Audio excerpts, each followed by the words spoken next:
Go ahead. All right. So after clearing out the the Sacred Stone Monastery, rather, you Scarlet Monastery. yeah getting my references mixed up. So after clearing out the Sacred Stone Monastery, you managed to recover a number of captives who were held by the monks there, including Blondie, a dwarf who was part of the representatives from Mirabar. You proceeded to escort them back to Belliard, to the town of Belliard. On the way, you encountered a hill giant who you managed to enrage quite a bit, or at the very least, your giant-cocked monk managed to enrage quite a bit, and had a bit of a scuffle with him, but you did manage to get the captives safely back to Belliard and got a couple of rewards from some grateful families. While there, Panchi performed a favorite tune of your old master, whose name I forget now because I didn't remember it. Marky Mark. Marky Mark, sure. But he performed an old ballad that was a favorite of his, learning that within the Watchful Night there was a picture of him in a prior performance, and the picture being much like you remembered him. After performing the old ballad yourself, as well as a couple of personal pieces, you managed to get your own picture taken and stood right next to the wall of your former master. You opted to make your way back to the town of Red Larch and then head out to the river from there. While stopping within Red Larch, Miles went to go pick up his boots from the leather worker, who proceeded to suggest that he had already done so not more than a couple of hours ago. Upon following the trail, you came across Sir Edward Brock, a sort of another frenemy of Dr. Connors, who told you that a little bit of what Dr. Otto Octavius might be planning, in so much that he was attempting to gather resources into a large, devastating orb. Where he was, what he was doing with that, is not yet to be known, but Sir Edward Brock suggested that if and when you do find the orb, recover them. Oh, they're black dragon? I gotta mix that. I gotta change that then. I couldn't remember. I thought they were the white dragon for some reason. I'll change that. Oh, I wasn't trying to correct you. I didn't see you'd messed up. I was just like talking them up. I'll just change it real quick. Here we go. Black dragon scale. All right. So you got your boots back, and with a friendly warning from Sir Edward Brock, you continued to make your way down to the riverside in the far east of the Somber Hills. You eventually made your way to this keep, where upon the dead of night you were kind of escorted in. Your bar tried to kind of fancy talk his way in, charm, as he normally would, only to learn that the individuals who seemed to run the place were a little bit more crude than what Will was used to. And rather than having your bard safe talk your way in, your crude monk managed to kind of safe talk your way in. You met with the head of the keep, whose name was Jolly Grimjaw. Kind of an awkward name, as he's a grim-faced sort of individual that looks like he has a really nasty scar across his face. He very curtly and very quickly kind of told you could stay the night in the stables, but afterwards, get the fuck out.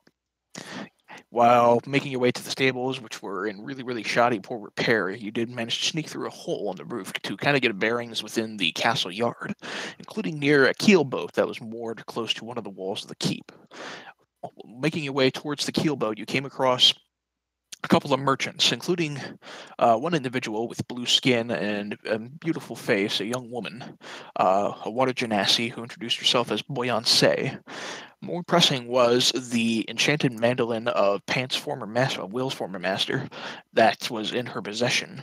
You slaughtered the entirety of the crew, knocked her unconscious, healed her, interrogated her, stole the mandolin back, knocked her out, undressed her, covered her in a dirty, ragged cloak you got off of an undead that smells like must, and tied her to the back of this rocking ship below deck. And that's how we ended last week. He's not bitter. We're the good guys. And you're the good guys. I'm sure none of this will come back to bite us in the ass later on. It will absolutely come back to bite you in the ass later on. What color is the armor that I took from her? Standard leather. You just remember who was standing on the shoreline.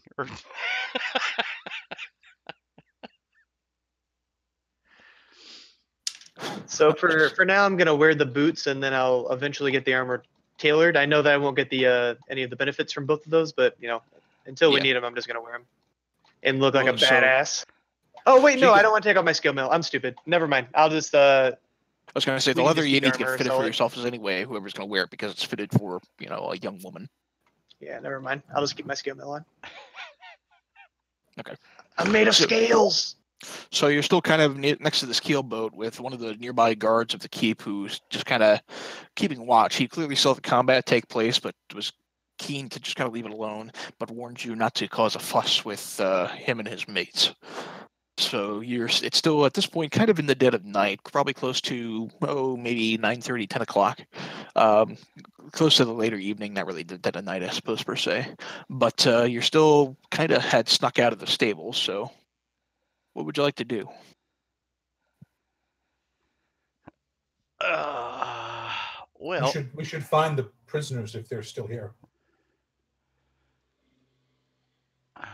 We should investigate these other parts of the keep we haven't been in just to see. I agree. We should probably start right here. Yeah, I agree. What can you tell me about that building, Kelly?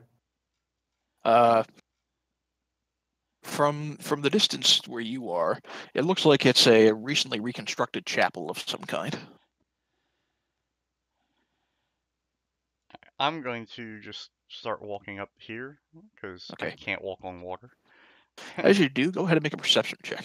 Sure thing. If I was on the right page, it would help. Oh, shit. Okay. Still had Good advantage enough. on. We'll count the 11.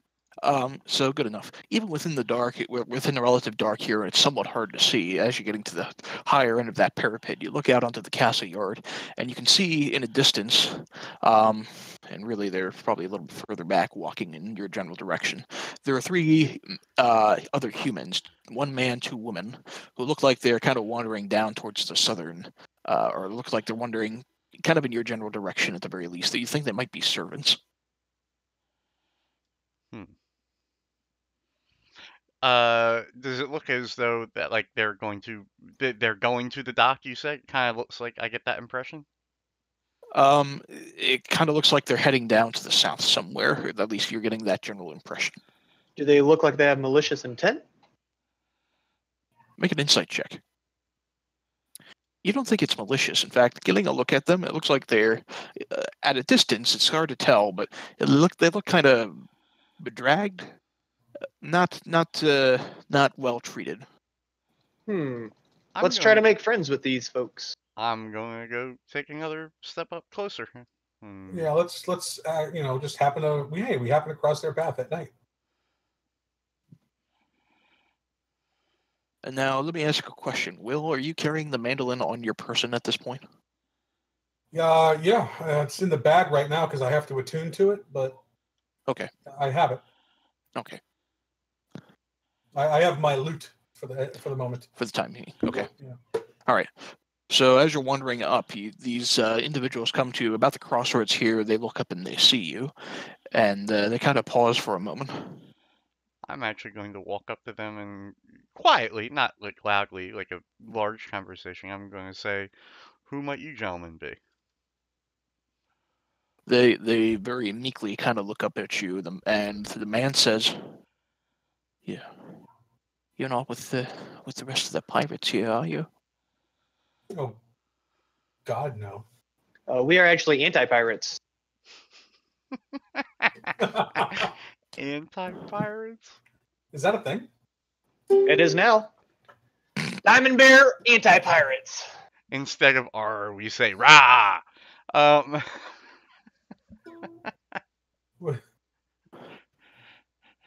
They kind of look at you. Do any of them? Are they wearing anything, or do they? Are any of them dwarves, or do any of them? Are they wearing anything that might signify that they are from the caravan? So they're no dwarves. They're all human. One of them is a man. Two of them are women. There's nothing indicative of their clothes themselves to indicate that they're from the Mirabar expedition. They look like they're wearing kind of dirty, dirty looking work clothes, blue collar work clothes, ratty looking pants. The man's wearing suspenders. The women are wearing dirty dresses that has dirt kind of and mud that's kind of kicked up almost to their knees. I'm going to say no. We are not with the pirates. Who are you people, and how did you come to be here? One of the ladies inches a little bit closer. She says, "My name is Bird. This is Anya, and he's Nareen." Did she say bird? Like Yes. BIRD? Oh, right. Like a call. B-E-R-D. Oh, no, not a call. It's homonym, but yes. Bird. Anya, Bird, and Nareen. Well, my question still stands. How did you come to be here? They kind of look at each other nervously for a second, and the lady who introduced himself says, she says, "Well, we're serving here as serving the attendants of this castle and Lord Grimjaw. Can I ask what you're doing here?" Well, we are spending the night. Are you here against your will? Make a persuasion check. Hang on, hang on.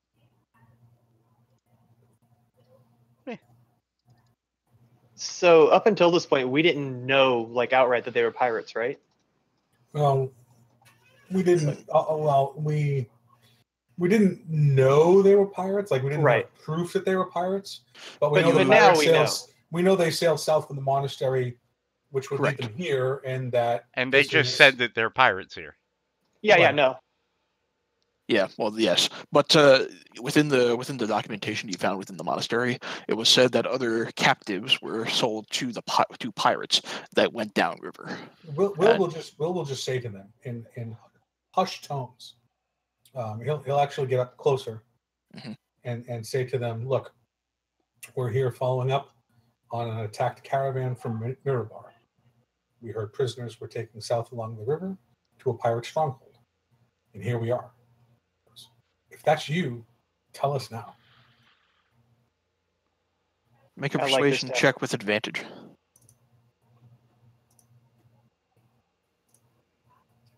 Okay. Your persuasion is out of this world. The girl who was introduced as Anya will step forward and she says, "We know where they were taken, but please, you must promise to get us out of here." Of course. Help us, and we will rescue you as well as Yeah, help us help you. the prisoner. Bird in the back goes, "Anya, no, we'll get flogged. You know what happened to the others." Look, you don't have to put yourselves in danger. Just tell us where they are. We'll do the rest. They look around at kind of the guards up on the parapets, a little nervously, and then you watch as Nareen, the man, steps forward and he says, "Why, yes, sir, I believe we can service you a little bit of food if you'll follow me." Yeah, I follow him. I give the high sign to the rest of the group, like as if to say, "Come on, let's go." Okay. So the three of them will lead you back through the Great Hall here, which at this point is mostly empty, save for, well, no, it'd be empty. So those three wouldn't be there. Well, leave At them this there, and we'll hour. just say that they're not there. You don't have to take the. I'm just putting them into the GM layer, so Okay. I'll be able to change. Be able to put them back if I need to put them back. But they'll lead you through the Great Hall, which at this moment is empty, and they lead you to this back door over here. And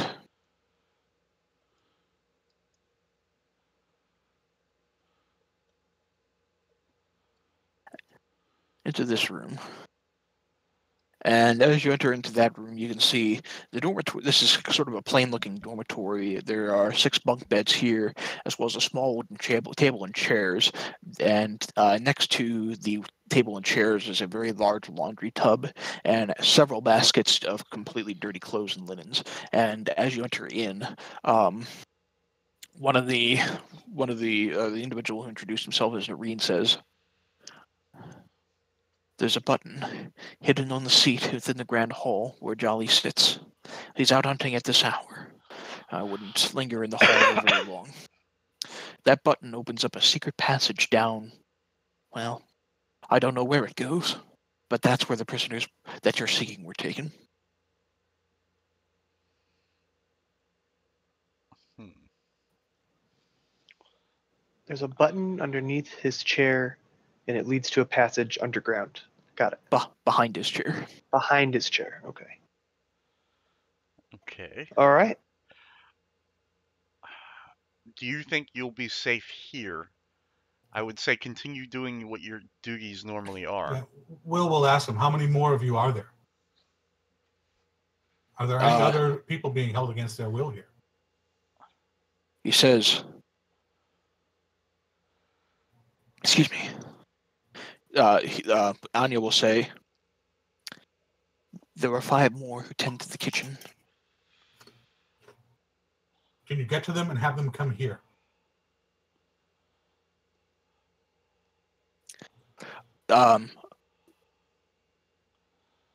Noreen will say, Yeah, we should set a rendezvous.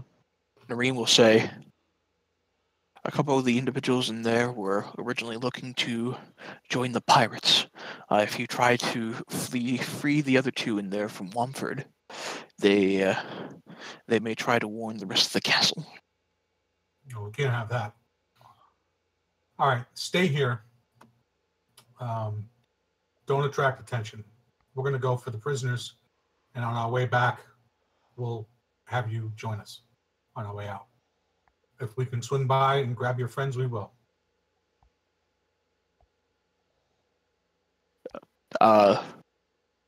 They respond that they will await with a bated breath. All right, bait away. Let's go. Okay. Dude, they're master abater brothers. Hey, Jolly. Fancy meeting you there.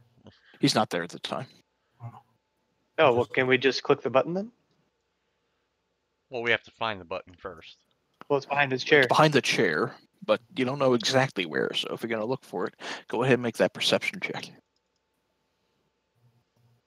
All right. So, Miles, with that 15, you do find the button. It's a little close to the lower leg of the chair, but just high enough that if you were sitting in the chair, you could reach back behind it and press it. Okay. Maybe we should fan out away from this in case it's a trap and they were lying to us. Okay. Okay. But I mean, I'll press it. Here we go. And no. I'm waiting.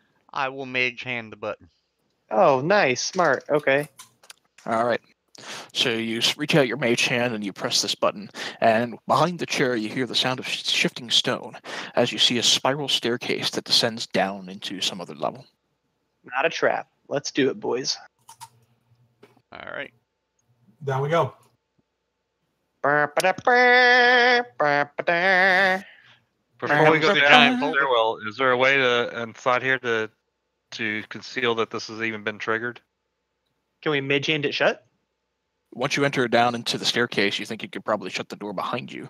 And as you enter in, you can see there's another button behind the wall that you assume opens up the wall. Yeah, well, we definitely want to do that. Okay. Good thinking, Tex. So, You're welcome.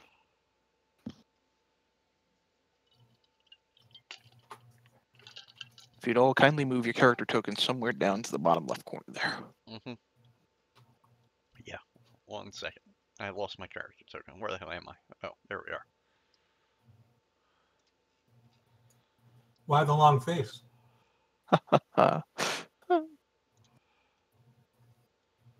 This is just a bunch of boats. We've been duped.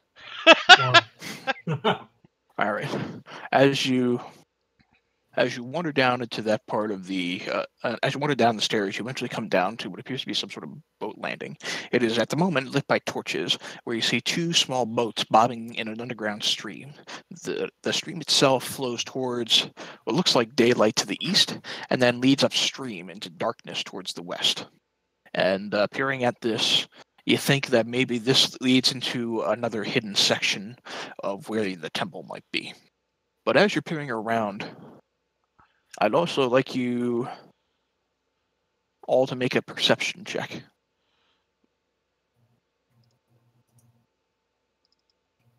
All right. That's the wrong one. There we go. That's okay. We'll get the crit. So as you're peering around the area here and kind of getting a feel for things, well, you notice a little bit of splashing in the nearby water, and it looks like there's something about to crawl out of the water. 2 arms. I'll I call need out. you all To to roll roll initiative. initiative. Yes, yes.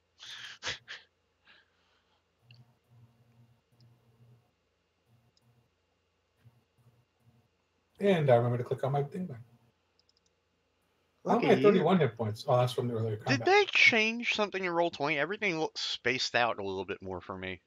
They apparently added in the character mancer as a means of building the character sheet. Whether they changed the actual format of the sheet itself, I'm not actually sure. Like, even the turn order thing looks like there's like a gap between. Yeah, that does look Yeah, different. I absolutely agree. Yeah, I think they must have they did a couple of changes in a recent in the build, I guess, that just kind of spaced some things out.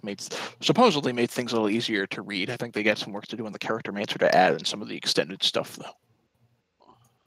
You should be able to shrink the font on the turn order so it shrinks down. Yeah, which I assume you can do on your end. Killy, do we see these creatures yet? Pan will have pointed them out to you. Do we know what they are? Go ahead and make either a Arcana or Religion check. I will make a They're both in religion checks. It doesn't check. matter. Okay. These are ghouls. They are undead creatures that tend to devour flesh. Ah, And they originate. They actually have a relationship to the vampires. demon prince of undeath. Oh, So they're actually abyssal undead. And what are they doing here? Dun dun dun. They're- Aquaticools. There's a special name for them. I can't remember what it is now. Within this, just I ghouls. should But know it. all right, Snake is up first. Big go Snake. snake, go! Oh man, Nagini. Nagini is gonna come over here and try to protect me on these stairs, All right. and she's gonna attack this one. Okay. Lacedon. Lacedons. Yeah, Lacedon nope. is the aquatic version of the ghoul. There you go. Critical miss. All right. All right. Dr. Connors, you're next. I'm gonna move over one, and then can I see him around that corner or no? Not really. You can barely All right. make him out, though. I'll shoot this one here then. I'm gonna Okay. put a hunter's mark on him first though. All right.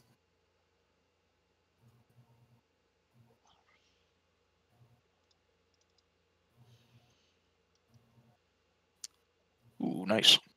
All right. 9, 16. All right.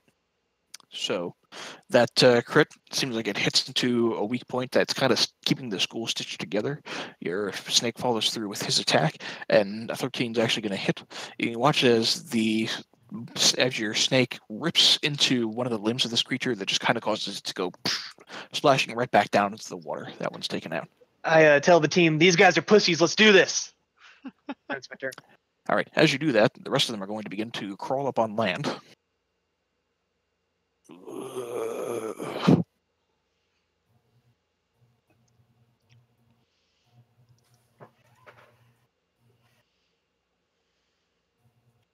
All right. One of them is not close enough to do anything, but the other two are going to move in, and they're both going to claw against your snake. Well, that's a miss, and that's a miss. The other two are going to claw against Kent. There we go, 18. One's a hit.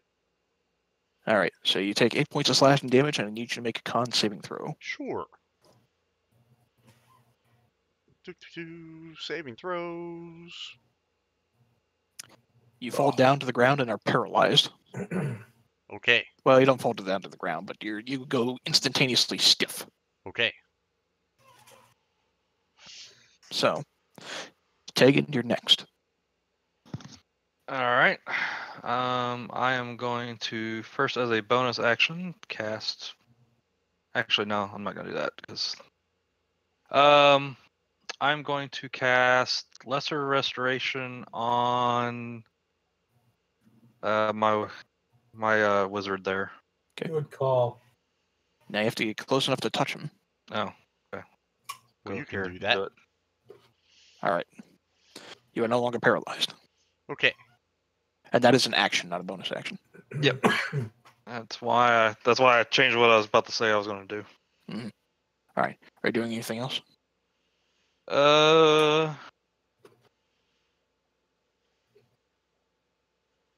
As a bonus action, well, hold on. Second.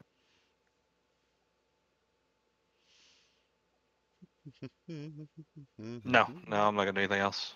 All right. Fire Tux, you can move right up next to this bitch ass ghoul and attack him. I love how you said it, how he Swing. would say it. I gotta play the character, man. All right, 9 and 6, that's 15. All right, that ghoul is badly injured, but is still standing strong for the time being.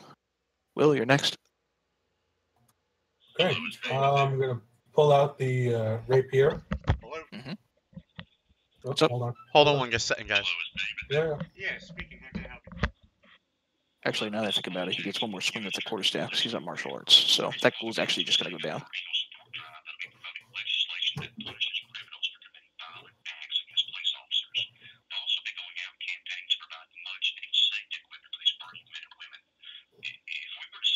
Somebody put his microphone down to another thing. Is that right? Paul, I'm sorry. Just go ahead, man. All right. I'm gonna pull out the. I'm gonna draw my rapier, Mm-hmm. and it's going to play. We didn't start the fire. All right. But it's always burning. Yes. Since the world's It's always turning. burning since the world's been turning. Yes. I'm back. I'm going to move here, and I'm actually going to do something very unwill-like. I don't know if I'm going to be happy with this, but I'm going to enter melee combat with this ghoul. Mm-hmm. All right, 14 will connect. You just pierce into the hide of this creature. It rears back. All right. And then I'm actually. Oh no, I can't. I can't. You can't dance up and disengage. dance back. Yeah. No, I'm good. You're not a rogue. Kent, you're next. Do I get the impression that I can take control of the ghoul directly south of me? That's a great question. Let me double check the description on your staff is, because I remember what the CR rating was. I think it's 1/2, but I don't know. CR 1/2 or lower. I assume the 1/2. slash is 1/2. Okay. Yeah. These undead you think are a little bit stronger than that. What I'll allow you to do is you can attempt it, but the ghoul gets a wisdom saving throw against your spell save DC. Oh, well then, by all means, we're going to do that. Okay. Which one are you attempting it against? Directly south of me. Okay. What is your spell save DC? My spell save DC is 15. Okay. Oh, Crits. nice. Nice. So... That will win your action for the turn.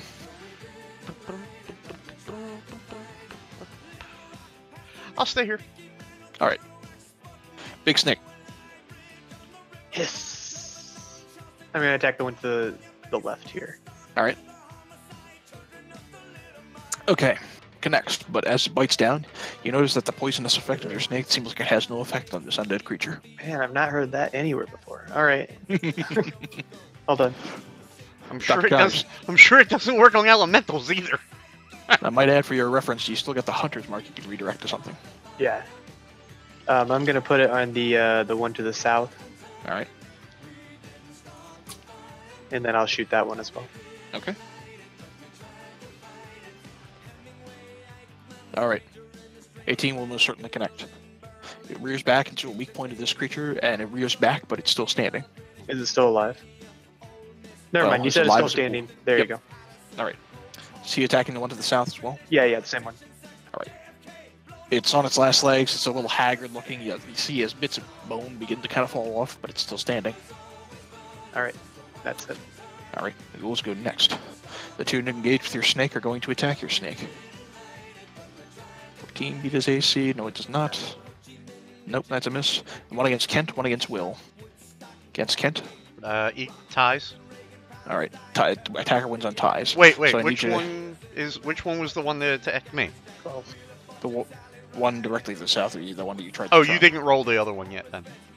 No. Okay, then yeah, tied. All right, so the attacker wins on ties, so you're going to take that 6 points of slashing damage. And roll I need con. you to Yeah, make the con save. Well. All right, you shake off any sort of paralysis effect that this ghoulish claw has. Against Will, 12 is not going to be your AC. No, sir. All right, Tegan, you're next. All right. Your wizard's taking a couple of hits.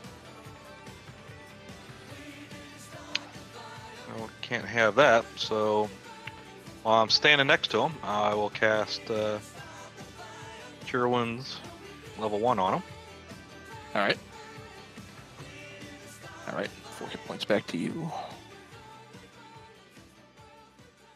Keyboard's acting. And then I will go ahead and follow it up with a Healing Word on him at level Alright. 1.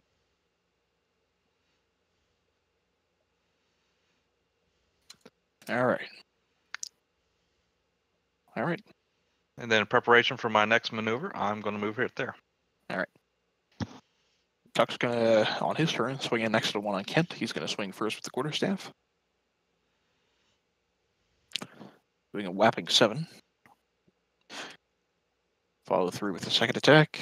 Wouldn't that be a fapping 7? Aha! And follow through finally with the unarmed strike. Dope. All right, that will miss. Kent, you dodge narrowly as your monk almost punches you in the face. This is not new to you. Will, you're next. I'm going to make with the stabby. All right. Oh. All right. Yes, it connects hard. This creature looks like it's kind of on its last limbs. It certainly can't take another one of those. Very good. I'm done. All right. Kent. Oh, burning hands in this direction. I should catch them both. Sure.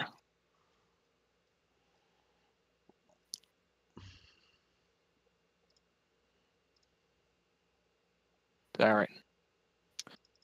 It's half damage on a fail, right?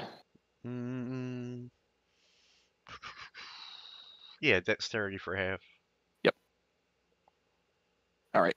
So the one that should have saved doesn't. So you burn both of those ghouls to ashes. So they're both down. Gotcha. And I'm going to, if they're both dead, I'm going to move over to here. Okay. At the top of the round, Big Snick. I'm going to attack the one to the left.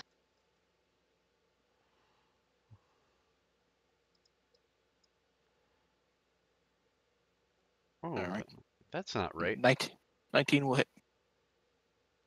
All right. You bite hard into this creature. It's still on its last legs, though. Both of them are kind of looking pretty haggard. Dr. Connors. I'll shoot the one to the south. All right. Miss. Oh, Hey, The arrow Kelly, swings I'm wide. just going to bite it. Yes, Ken. real fast. That'll kill it. Not all of my spells are prepared for some reason. Not all of them are going to be prepared. No, but like burning hands, I know I had prepared, and it's not. Oh shit! They must have done it with the update. If you remember what you had Yeah. prepared, just go ahead and had it prepared.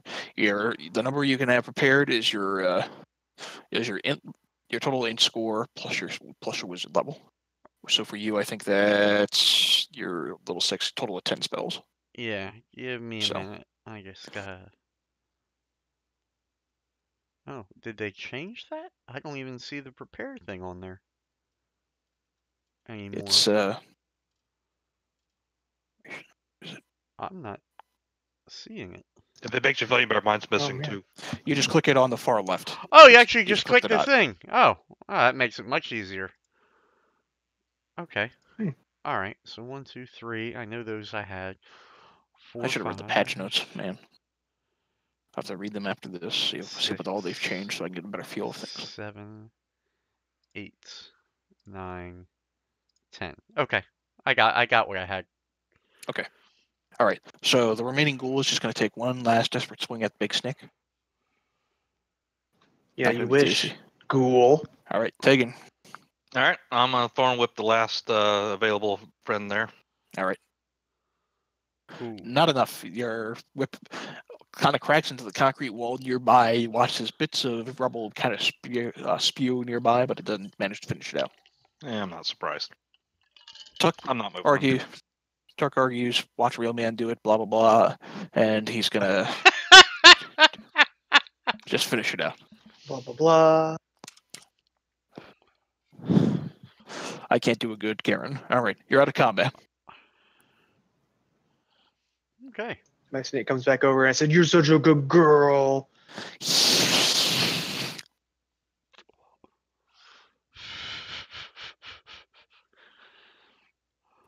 All right, let's hop on these boats. Am I right?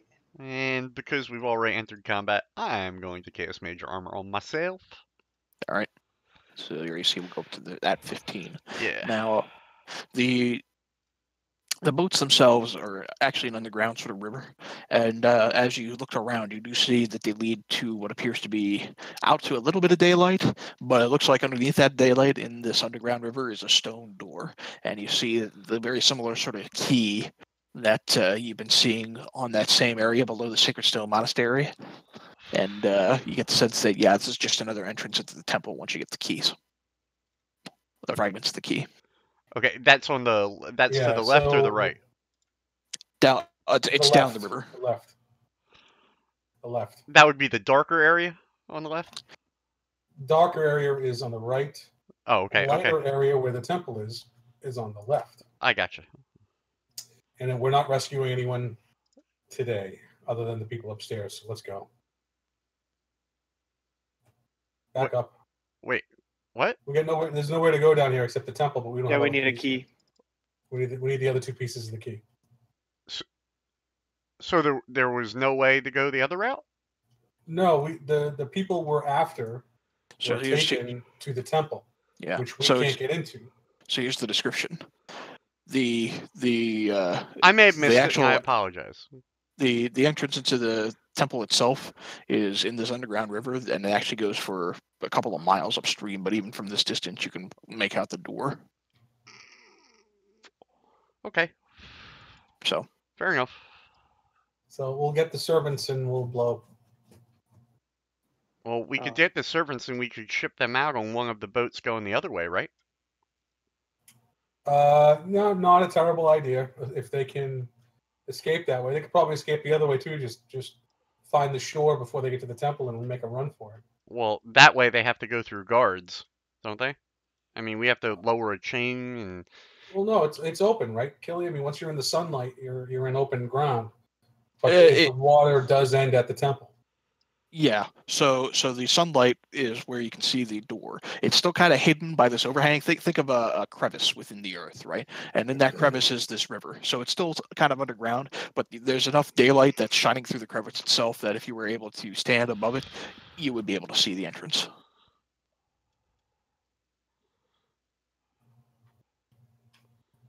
Gotcha. All right.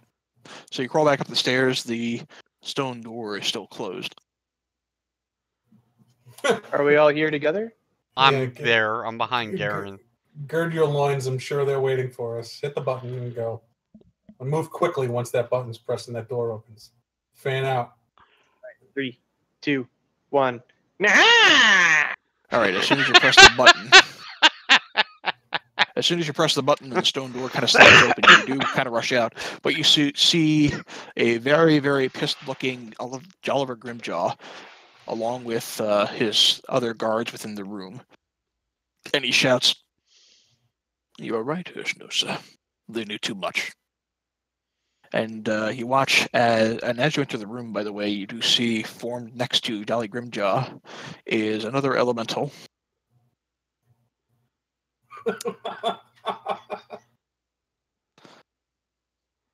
That looks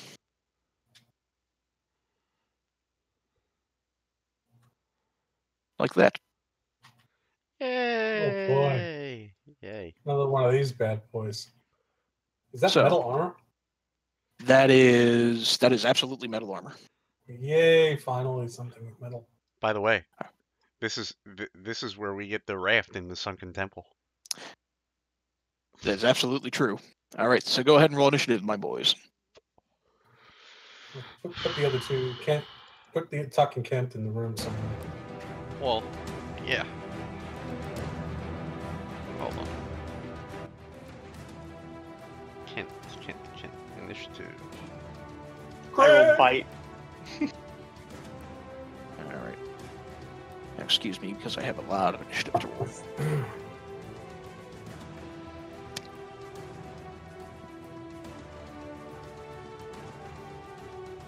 A lot of character sheets to pull up too, for that matter.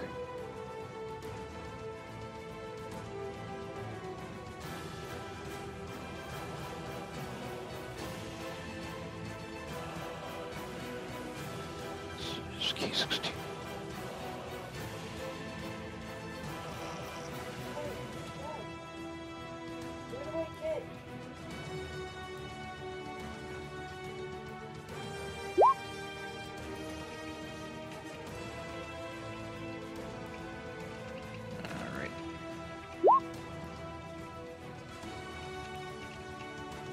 All right. So, Will, you're at the top of the round.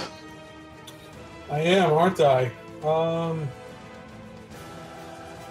So it's Jolly, this blue guy, two of his henchmen.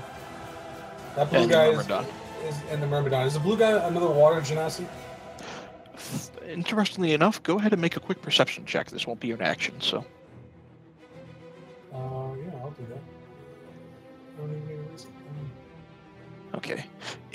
He has similarities to Ojanasi, but it looks like he has more watery sort of features. It's kind of hard to make out otherwise, though. Okay. Let's go with a spell, shall we? Is he big? Is he tough looking? Is he fat? Is he muscular? What's he looking like? I'll tell you what. Kind of looks like this. Okay then. Wait, didn't you Let's. say there's also an elemental beside him somewhere? It's the elemental itself is down here next to Tegan and then Oh, I didn't even see it. Okay.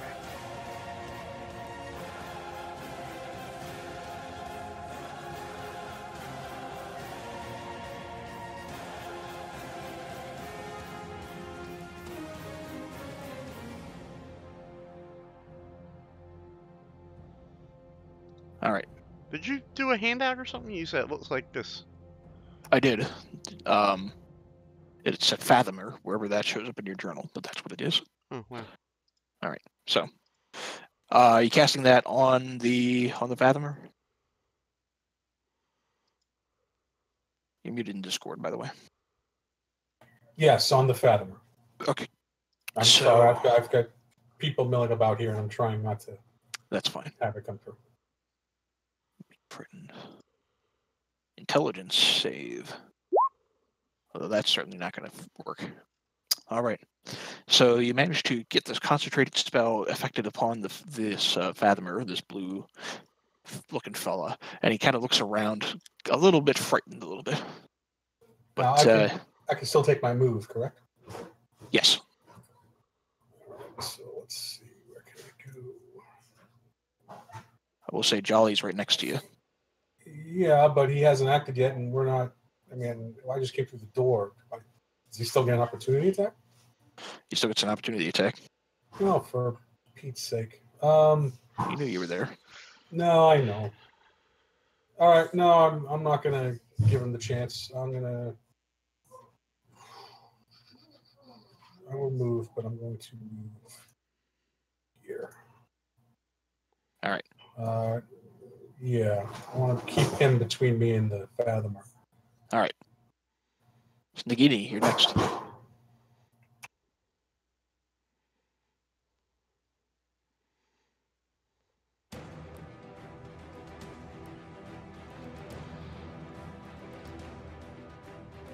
All right. That's against the Myrmidon, I assume that's what you're pinging. Yes, yeah. Okay. So I forgot I was on push to talk. Sorry. that's fine. All right. So first off, the poison doesn't seem like it has any effect. All right. Secondly, the bite is as if it's just kind of biting through water. It seems like it dissipates him a little bit, but it doesn't seem like it's that as strong effect as maybe you were hoping for. Perfect. All right. All right, All done. Dr. Connors, you're up next. Gonna move my hunter's mark to not the Myrmidon, Mr. Jolly here. All right, Just like it. there you go. And then I'm going to shoot him with one of my piercing arrows and use my extra damage on my bow. Okay. All right, so 21 will absolutely hit. He... Can you remind me what those arrows do that I just used? It reduces his AC by 2 until the Sweet. start of your next turn. So you watch as it looks like it certainly has a weakening effect. The arrow pierces in. As the arrow hits, though, well, I take that back because it is a piercing arrow. All right, so it bears the full effect, including with the charge from the bow and everything. He rears back. He's not particularly happy about that. My snake is going to try to bite him as well. All right. So yeah, the 26 will hit, and con saving throw. So he hasn't acted yet, and it's my first turn, so I'm just going to roll my attack again just to see if it crits, but I've already hit him, obviously, for that damage. I'm just Okay. Alright, never mind. All right. So we'll count it. It's same thing. All right. So he takes the full effect of the bite as well. Awesome. How's he All right. looking? Pretty bad. Not great. Sweet. All right.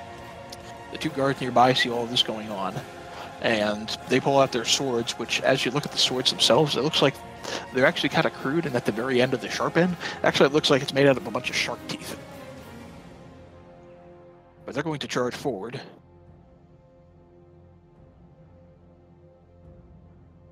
Right up next to Tuck and Will, and pulling these swords out. They're going to kind of recklessly attempt to attack the both of them. First against Tuck. 17, I think, does beat his AC. And I think he's right around 17. yeah, he's right at 17. And because he's not wearing armor, it really deals an extra die of damage with this sword. So I'm just going to roll that one more time. All right, so he takes an additional 11 points for 17 points against Tuck, as this sharp, like that's his tongue twister, I can't say it, shark-toothed sword manages to kind of clip really, really hard into his arm as he tries to do something to block it. And now against Will, who is wearing armor. No hit.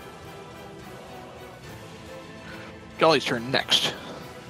Jolly's going to stand back, and he gets down kind of onto the floor, his hands on there, and you see sort of a bestial look in his eyes, and to your surprise, he changes. No, but he does change shape. Oh, I can't even see the thing between the character tokens. Here, I'll see. I'll help Oh, you it's out. a boar. It's a boar. I gotcha. It's a wereboar. Oh! Wereboar! And you watch as he changes into this very large boar.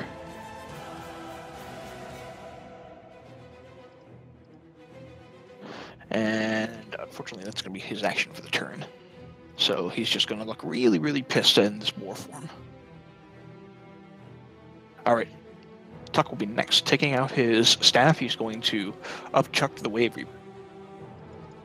The guard here, rather. So, quarterstaff, unarmed strike. He's going to go ahead and just burn his flurry blows here. And let's see. I don't think the 22 hits. All right, managed to get one nasty hit on the guard here, but It's just not, doesn't seem like he's managing to hit this guard as he kind of moves around with the gracefulness almost of a dancer. Tegan, you're next. Alright, I am going to cast Conjure Animals. And I'm going to summon my 2 tigers to be Alright. right here. Alright. So.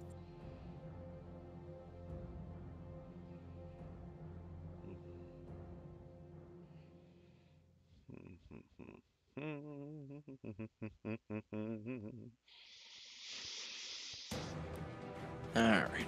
Let me just set the tokens up. And.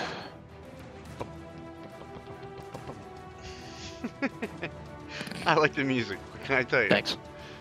2 steps from hell. That's the music. I won't lie. All day leading up to this, I had that Metallica, whoever was covering Metallica, in my head.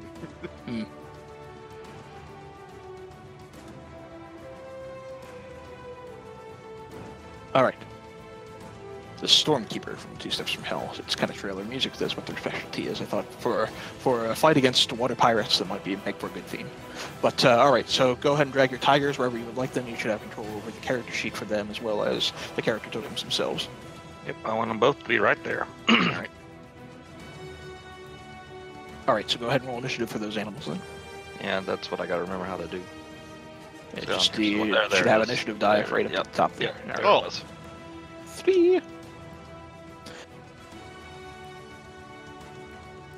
Well, that's okay. They go last, but they might as well be going first. We're almost at the bottom of the order. Yeah. I know, because that's where I usually sit. Alright. So that was your action for the turn. Are you doing any other movement? No, because I'm engaged with that stupid water elemental, so I will just hang here. Alright.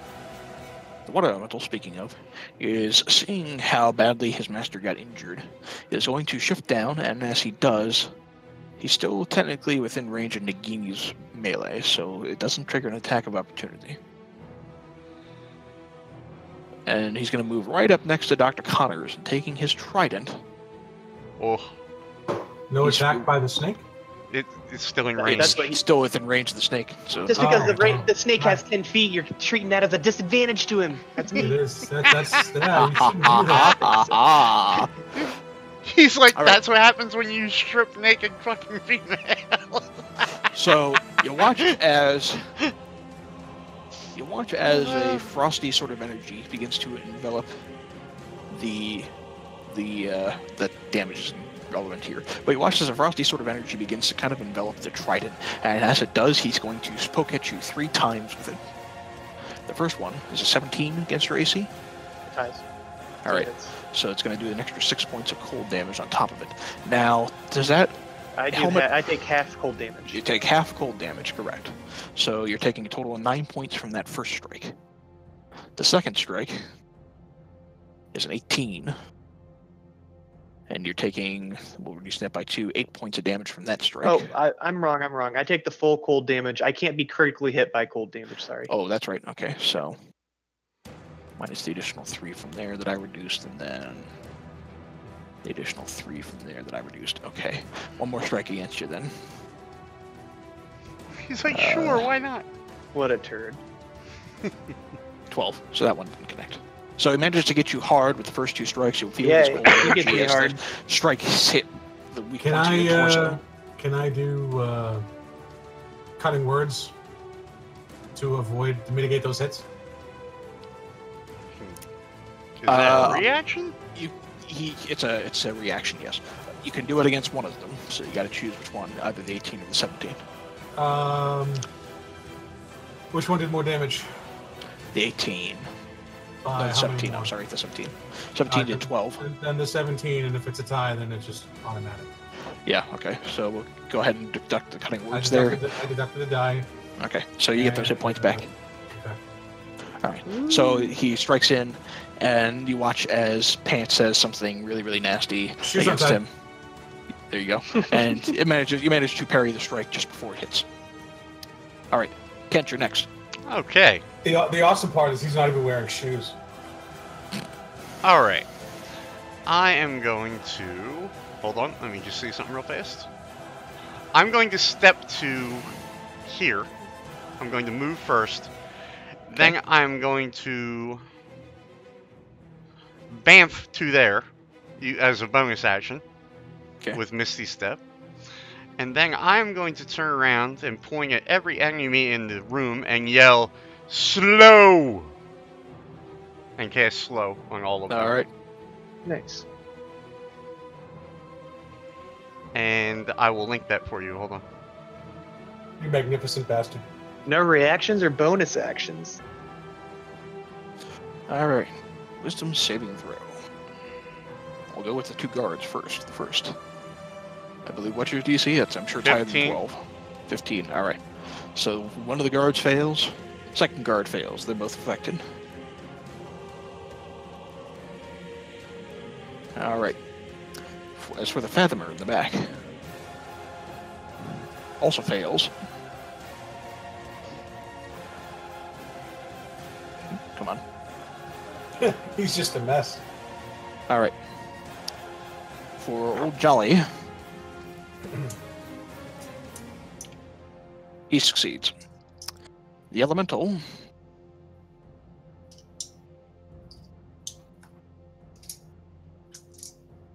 $15 is the DC, right? Yep. All right, so the elemental's affected. So you watch as everybody but Jolly begins to move a hell of a lot slower. All right.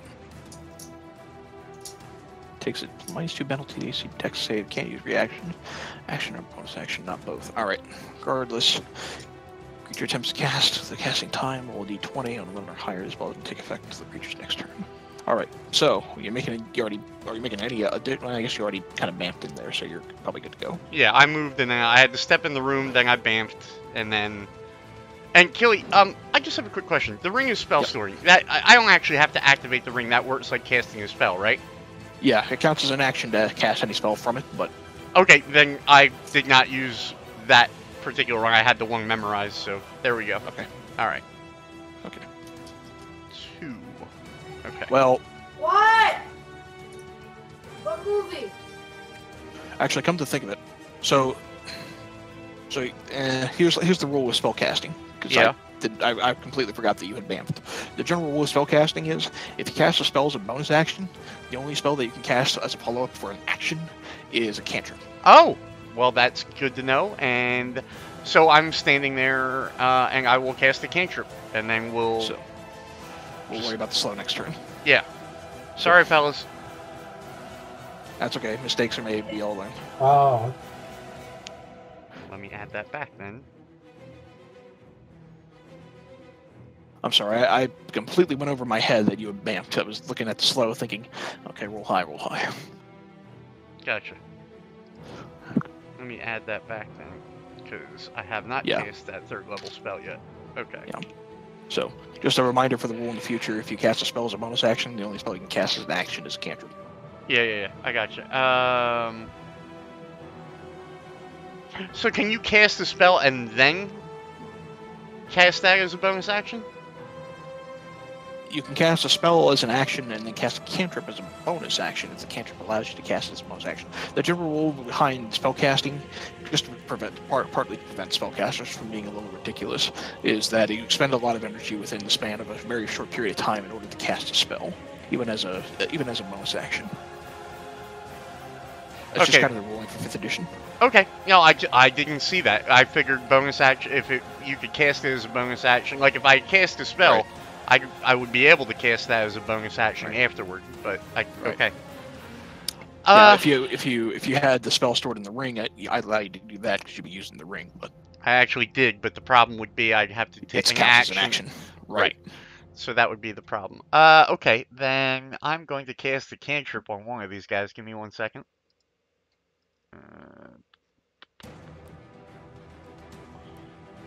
Sorry about that, fellas. Wasn't one of these guys pretty hurt? Jolly's kind of pretty hurt. Let's see. Focus fire. I'll cast. He's also got pierced on him recently. I'll cast Frostbite on the Myrmidon. I don't know if that will work. You can try. Yeah, go ahead. I'll Alright. link it for you. Hold on. Frostbite. Alright. So make a strength save. Barely misses. You watch as the frost kind of gets on one of the parts of this creature, probably close to one of what might make up its fingers. And yeah, it actually is, to your somewhat surprise, it looks like it does certainly have an effect. So, he's slowed. Alright. So, we'll go to the tigers next. Coming. Did he not? Did the? Slow? That's No, I couldn't. No. But did we skip? What's his name's turn? Coming. This dude's. Oh, yeah, you're right. Thank you. So, I don't want to metagame it, so Yeah. calling it out. Alright, so.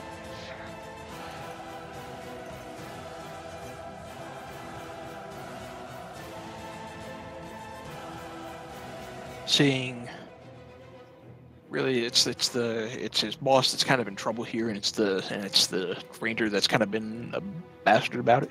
You watch as he raises his hand, and as he does, you watch as sort of a eldritch energy begins to kind of envelop it, and he'll lash it out in your general direction. He will cast Eldritch Blast at you.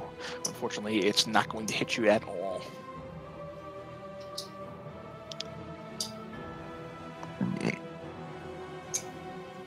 Alright, so now the tigers go.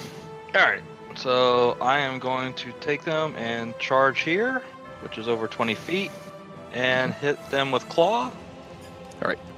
Alright, so is that going to be against Jolly, or is that going to be against the Fathomir to the north?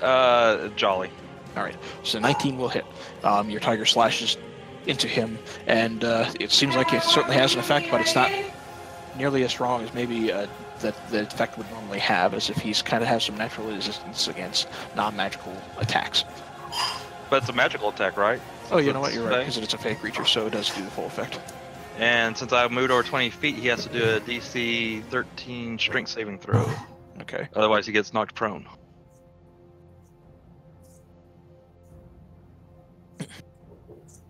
I would link it, but I'm not really sure how to pull that out without just Okay. copying. Alright, he's knocked prone because he crit fails.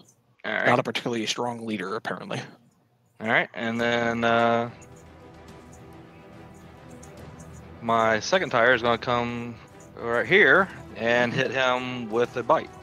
Alright. Connects. Alright. He's looking pretty haggard at this point.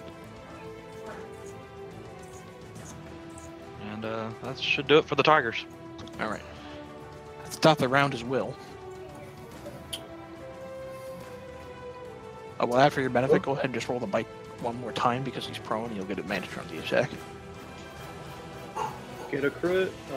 Yeah, we'll count the 21 there. I got a crit! You didn't specify.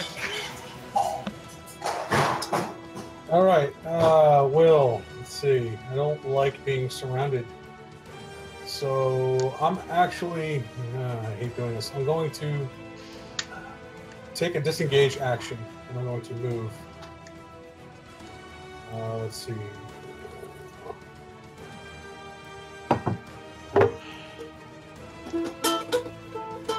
My wife has grabbed my ukulele and is strumming it. I'm gonna beat you over the head with it. I know how that sounds. Oh my god, you're such a perv. I found the body. That's nice, dear. All right, so I'm going to move here. Good night, everybody. No. So disengage action, move, and a. That's it. I can't do anything else. I don't think. Not unless you do maintain it as a bonus action. I'm going to. I'm going to maintain my concentration on the spell that I have. Okay. Can I pull my rapier? Which I forgot. Yeah, you can pull your rapier. All right, I'm going to pull my rapier, and it's going to play. There's nothing really applicable here, so I'm going to go with, I think, Danger Zone. Okay. All right. So you play Danger Zone. Now, Can you look me the enemy's bounce spell one more time? Because I think I got the opportunity to make a saving throw at the end of the turn. Yeah, has he acted yet? He did. He tried to attack Connors, didn't hit. I completely forgot he even had that on him. Okay. So. Well, you're supposed to, I guess, roll at random. Yeah, doesn't matter because the attack wouldn't have hit anybody. So he does have to repeat that save. Or does he? Automatically. Only when he takes damage. Anytime Only when he takes damage. Okay. All right, so I'll remember that in the future. But okay, so he's still got that maintained. All right, Big Snake. So the boar's on the ground, right? Yes. All right, here comes an advantage attack. Yes. All right, con save.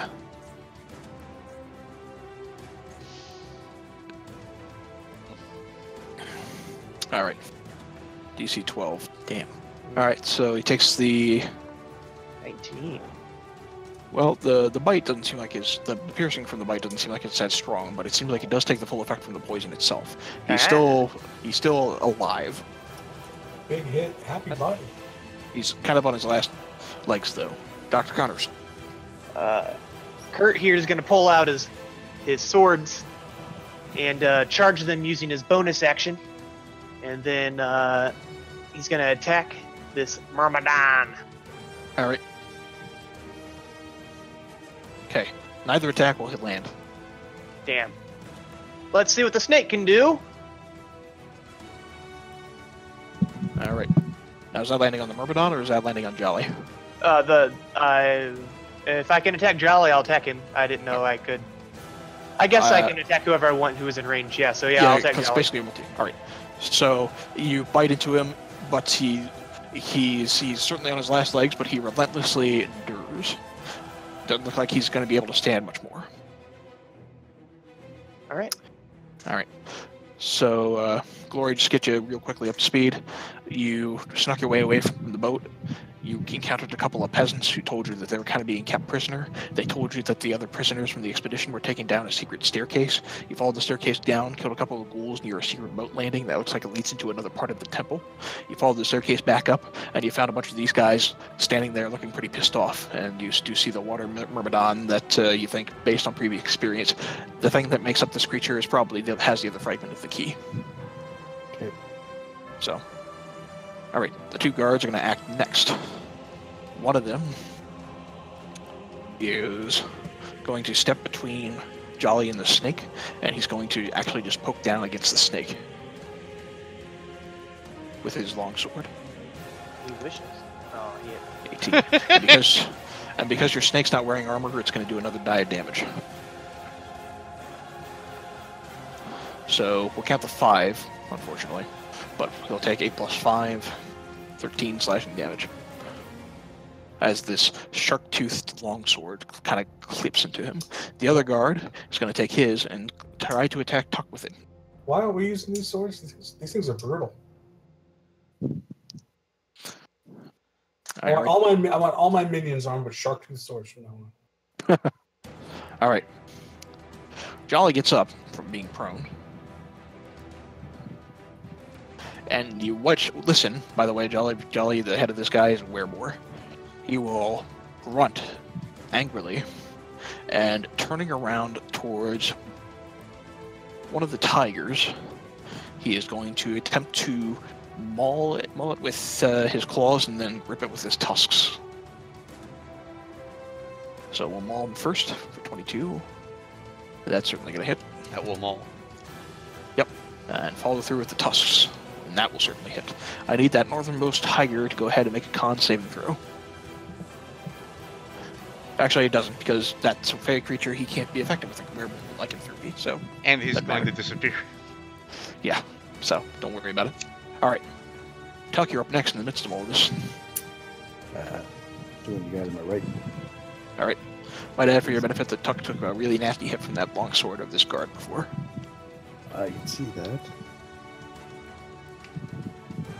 Well, that's what happens when you miss your flurry of blows. Should I hit him twice?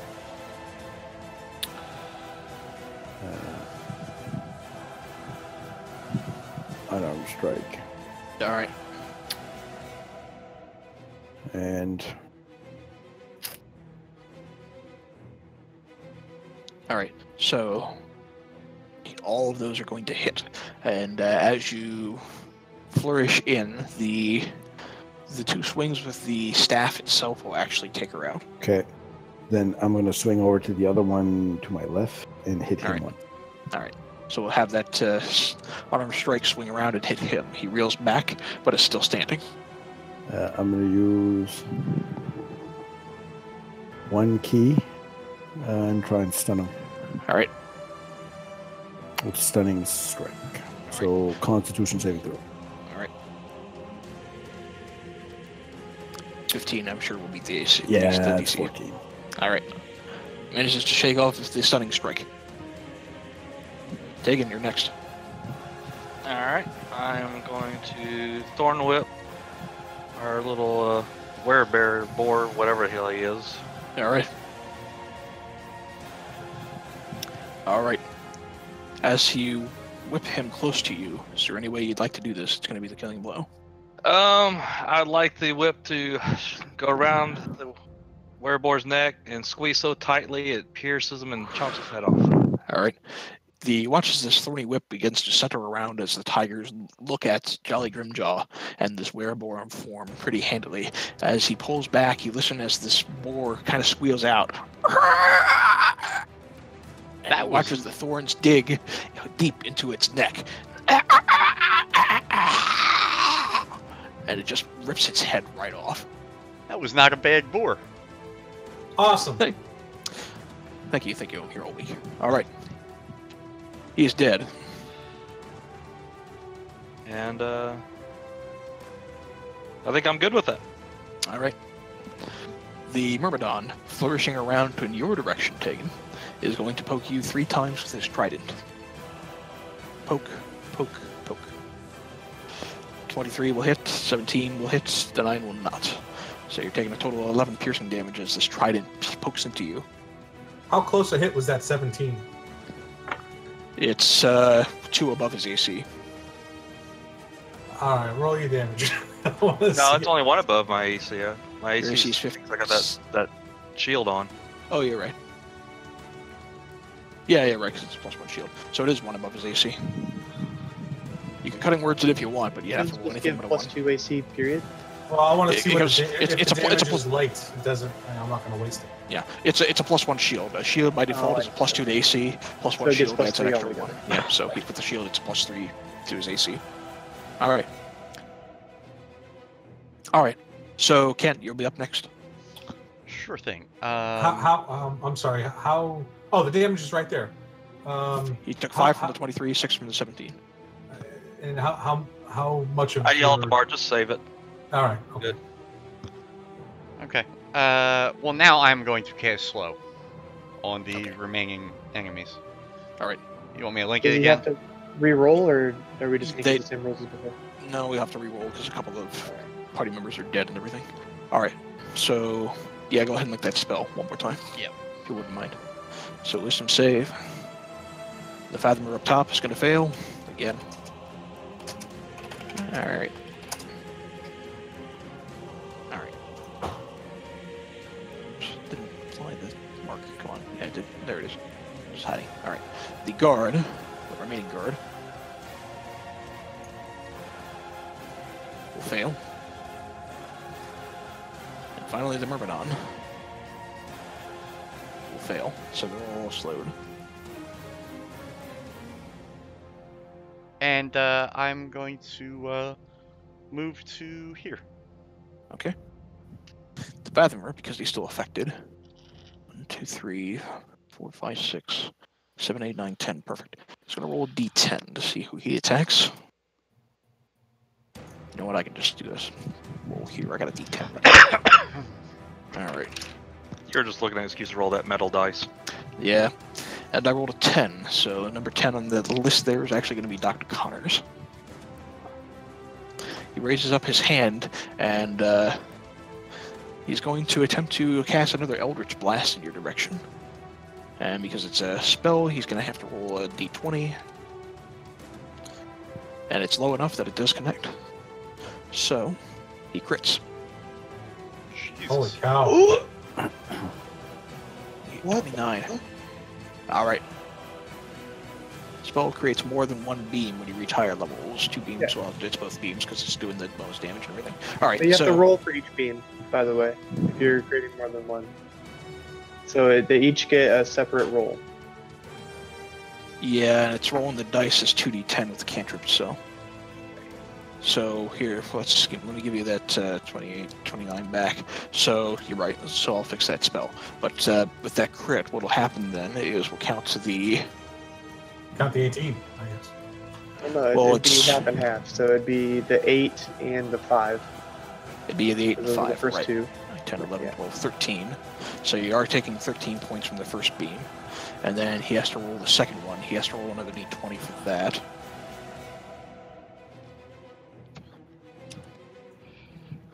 Alright, and that one's not going to cast until next turn. So let me fix that spell real quick. Because we are not applying cantrip dice to it. Alright. Alright. Tigers are next. Alright, the tigers are going to turn around and hit our blue friend.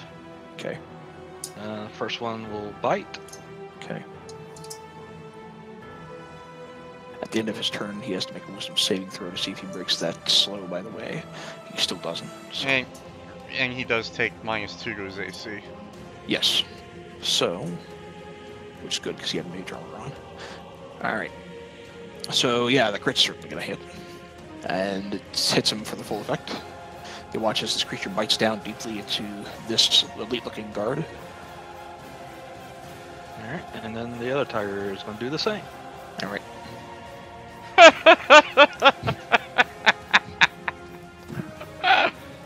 think I need to screenshot that. Damn. Alright.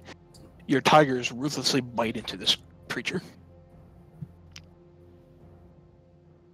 Alright. At the top of the round, Will. Yeah, I'm really second guessing my my choosing that spell. I wasn't sure how it was going to work out. The whole random thing. All right. I do not have line of sight on the Myrmidon. Is that correct? Yeah, you do. I do. No. I'm sorry, you don't because it's blocking. It's behind the staircase there. If I moved here, would I have line of sight? Yeah. Be kind of at the corner, but yes. All right. Well, I'll tell you what. I'll take half my move, and I'll move here. All right. And I will. Now, do I have line of sight on Kurt? Not really. All right. I'm going to take more of my move. How about now? Yeah, I'm gonna say so. Okay. So I'm going to spend my action casting that on the Myrmidon's armor. Oh, that didn't work. Yeah, what were you trying? It's when we copy stuff over. It's on occasion. There you go. On the Myrmidon's armor, I'm dropping concentration on enemies abound. Okay. And I'm casting this. Oh, heat metal. Okay. Yes. So, real quickly, I'm just gonna do a thing in here because that should get it to work when you cast it on the spell sheet. All right. You just when you copied the sheet over, it caused some issues when you try to cast something direct from the spell sheet. All you have to do is flip it from spell card and then back to attack, and that causes it to work for some reason. So, all right. So we'll count to 12 against a Myrmidon. He'll make that cons. Oh, he's wearing the armor, so he can't really get rid of it. So you watch as this hot metal begins to light up against this watery creature, and steam kind of begins to form around him. So it takes the 12 points of damage, but you'll watch as the creature becomes lightly obscured within steam, scalding hot steam, and the steam begins to kind of cover the nearby area. Tegan and Dr. Connors, I need you both to make a Constitution saving throw against the steam. Is the steam magical by chance? The steam itself isn't magical. But it burns. but it burns. Okay. All right. You both take 9 points of, well, steam damage, scalding hot steam damage. Oh, for Pete's sake. All right, on my bonus action, I will cast Healing Word on Dr. Connors. All right. And by switching over to heat metal, you're no longer concentrating the enemy's bound spell on the Fatimer. Yes, that's correct. I believe I stated that. Okay. All right. So Healing for Word. For what it's worth, Kirk gets 2 points back. All right. Thanks, man. And where's my draw shape? There it is. The steam's kind of just covering this area. Right about there. Within the 5-foot radius of the Myrmidon. Alright. Snek is next. Yeah, this Myrmidon's gotta go. Alright. Alright. 18 connects. Cool. Alright. The poison seems like it has no effect on him whatsoever. However, the bite has some effect. Not great effect, but some effect. Man, he's about to see some fire and fury coming his way. Dr. Connors. Alright, I'm gonna fury twice and then fire once here. Alright. And Nagini for good measure. Alright, the bite will miss. The 3 attacks from Fire and Fury will land. Are you doing the fire damage on fire? I already, I made them activated last round with my bonus action, so that, yeah, oh, okay. The fire damage. Right. So 6, 11, 18, 24 points against him. Needs more steam. It does create more steam, but it doesn't fill up the room any more than it already is at this point. I breathe it in, I say, feels like a sauna. All right. At the end of your turn, go ahead and make another con saving throw. Oh, all right. All right. Yep. You take 10 points of steaming hot damage. You're down to 5. All right.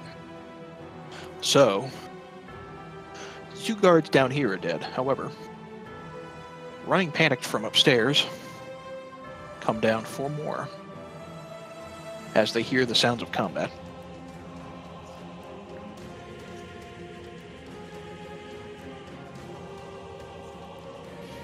Man, I just can't keep out of melee range.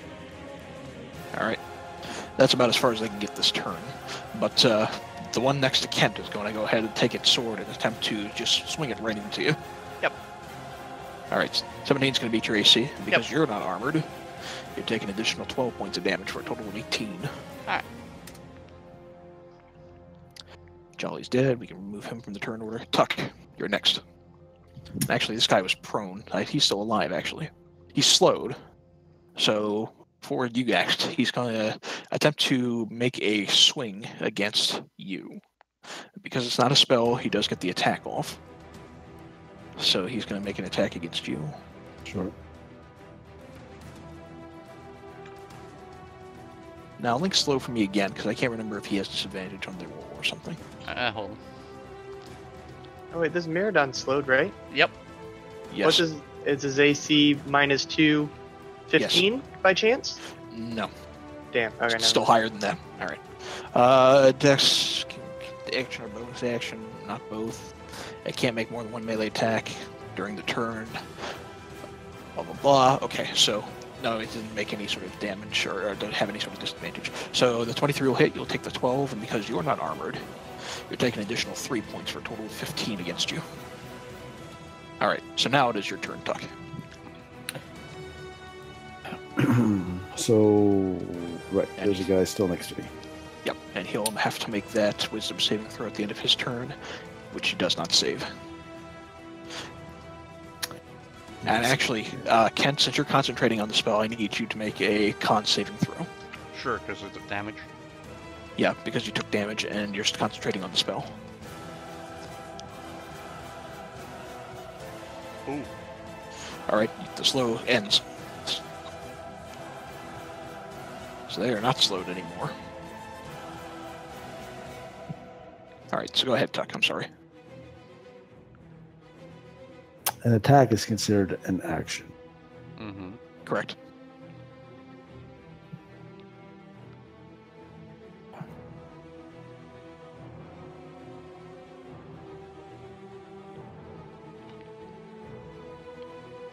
A second.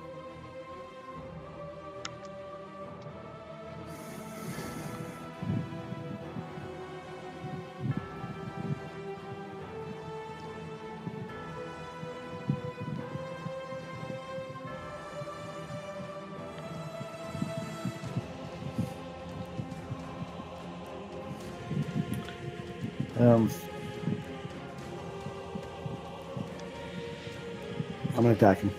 All right. All right. So, all right. The 2 swings from the staff are enough that it takes that particular guard out.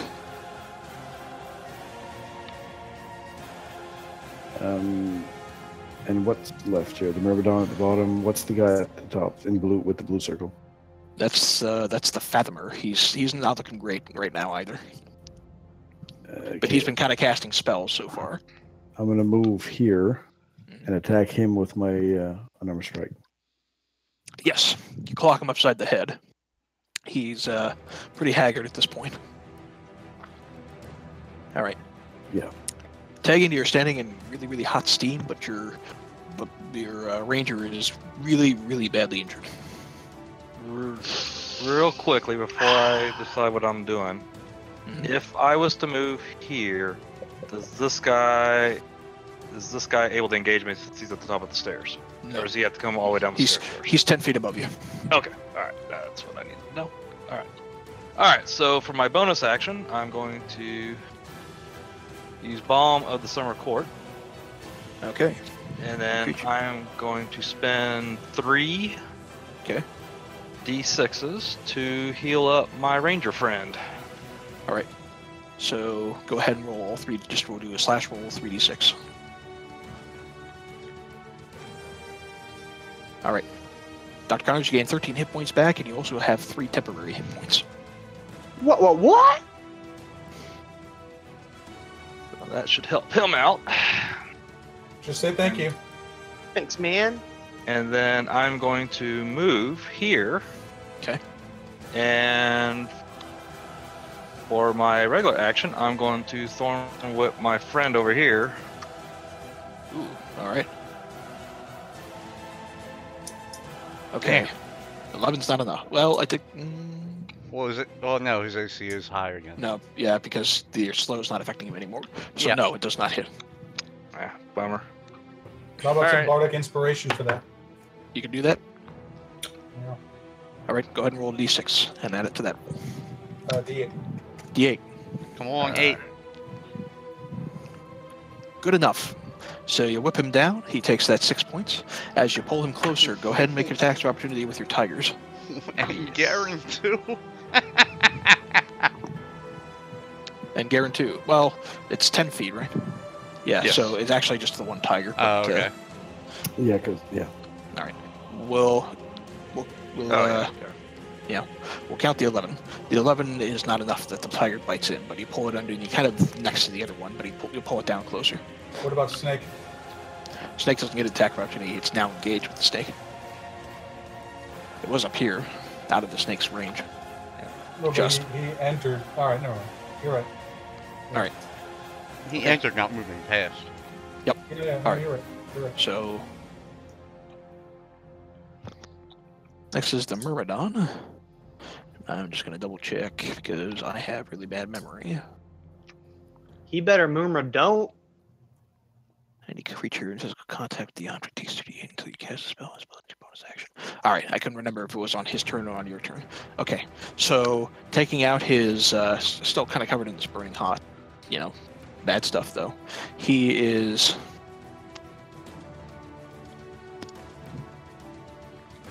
Well, he's not really able to easily make it over to Will, so he's just going to stay where he is and poke away at you, Dr. Connors, for the time being. I dare him to try. Poke, poke, poke. None of those will hit. Ha ha ha!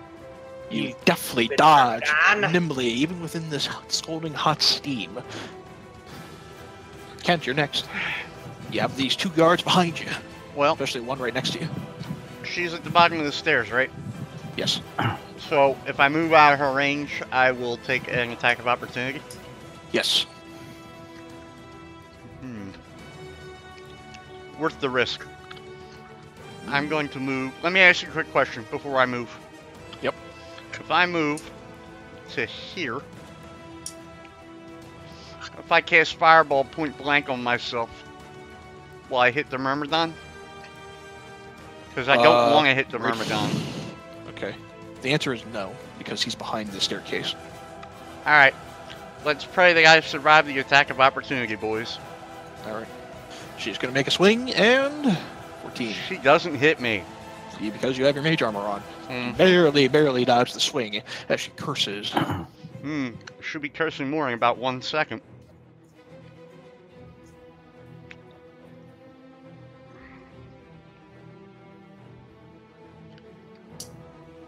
Alright. Now, I have to point out here, Will is not getting hit. Tegan is not getting hit. Garen is not getting hit. And the snake is not getting hit. Wait, did I count myself? 1, 2, 3, 4. Alright, well, all creatures are getting hit except for the actual party members. That's fine. Link your evocation savant for me real quick. You got it. Oh, why is it not linking? Just click, should be the little chat bubble button. There you go. No, that's not what I'm looking for. Oh wait, sculpt spells. That's it. Evocation, choose a number of them equal to 1 plus the spell's level. Spells at 3rd level or 4th level. You can't cast 4th level yet. So you can choose a number of creatures equal to 1 plus spells level at 3. So a total of 4. Right, so myself, Tegan, Will, and Garen. Okay, so Snake's going to get hit. So are the tigers. So are the tigers. Okay. So, what's the max hit points of that snake? 27? Okay. So, the snake's going to have to make his dex save. He succeeds. Half of 36 is 18, thank you. It's going to be enough that the snake goes down, but he's not instantly killed. He'd actually be instantly killed, but snake's going to go down. Alright, so 18. Even if the tigers save, it's going to take them out. So the tigers go. And then even if he saves, the Fathomer is going to take enough damage with that hit that he'll go down and get incinerated. So he's out of the game. And then finally the 4 guards. And 1 fail, 2 fail, 1 success, 2 success. So the 2 in the south are engulfed, but they're still standing. But barely. The 2 in the north, including the one who nasty hit you, are incinerated into ash.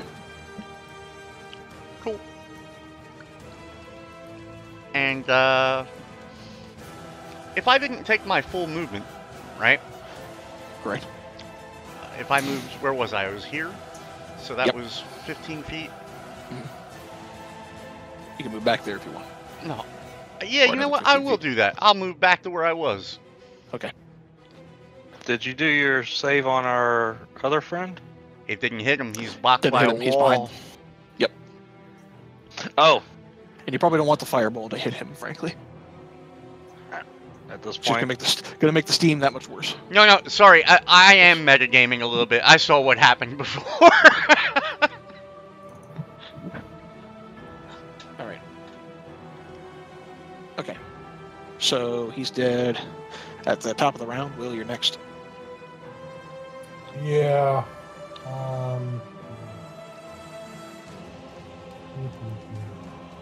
Interesting. I'm not sure where to go with this because I really don't want to, parboil my ranger. Well, you got 2 targets down the bottom too. Yeah, no, I'm talking about do I maintain concentration on the spell and do more damage? If I release the spell, the steam will go away. Correct. How bad does my ranger look? I don't want a metagame. Give me an idea as to what Will sees. He's pretty haggard. He's not as bad as On he a was. scale of 1 to 46. I'm seriously trying not to metagame here, guys. Come on. I think he could probably last a few more rounds, but not much after that. He's bloodied. He's Maybe below a half. couple. He's below half. Your wizard's below half. Your druid's at about half, and your monk's below half. I am going to stop concentration on the heat method. Okay. In that case, that's a free action, so don't take up an action or anything. I am going to look at the Myrmidon and say, "You're all wet." Damn it. They must have fucked that up when they pushed out the update or something. I don't know. Alright, so he'll make that wisdom save. Which he fails. So now he has at least he has disadvantage on So not only will I not damage my ranger, but I might give him a chance to avoid some damage as well. Correct. I will bonus action throw a healing word on Kent. Alright.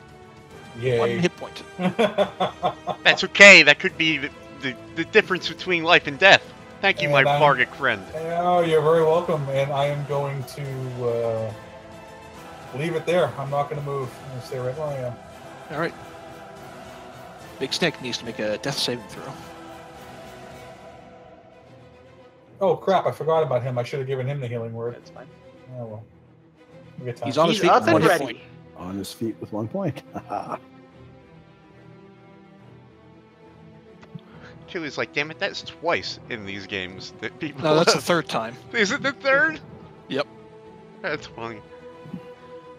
First time for the pet. Can he still attack, or? He can absolutely attack. Oh, Myrmidon! Yes. He bites into the Myrmidon. It has an effect. Not a strong effect, but it has an effect. The Myrmidon reels back a little bit, surprised that the snake that he thought was down. Dr. Connors, you're at the follow-through. This steam is gone. Oh, yeah. None of those attacks hit. He parries every single one. Myrmidon! The bite will hit. Alright. Your snake is more effective at biting into this thing while you're distracted. Alright. These Reavers, seeing the destruction that has happened down below, and after getting hit by that very nasty fireball... 30 feet, huh? Oh, I'm sure I'm in range. In range of one of them. And this one's gonna dash up as an action. But that's all he's gonna be able to do. And the other one's gonna swing at you with its longsword. Missing. Won't hit. Tuck. How bad is the Myrmidon look? The Myrmidon's below half. Not that that matters much because it's a Myrmidon. The Reavers, the guards to the north, are looking really, really badly burnt.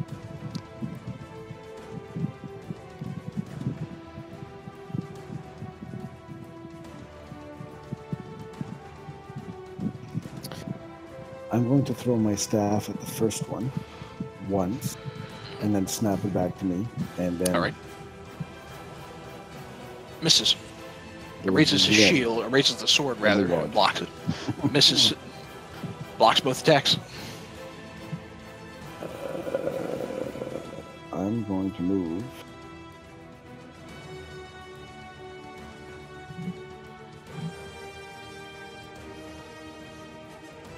Here.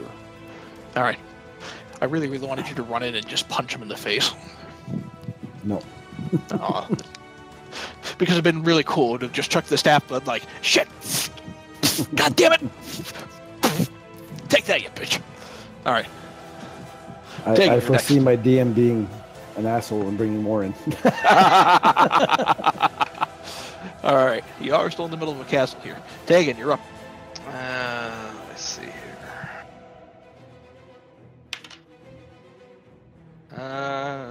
You know what I'm going to do is something different. I am going to summon my flame blades at level 3. All right. And just for grins, because I want to see if this actually does anything, I'm going to turn around and hit that Myrmidon with it. All right. So we'll count to 20. The 20 will hit as it swings in with a fiery blade.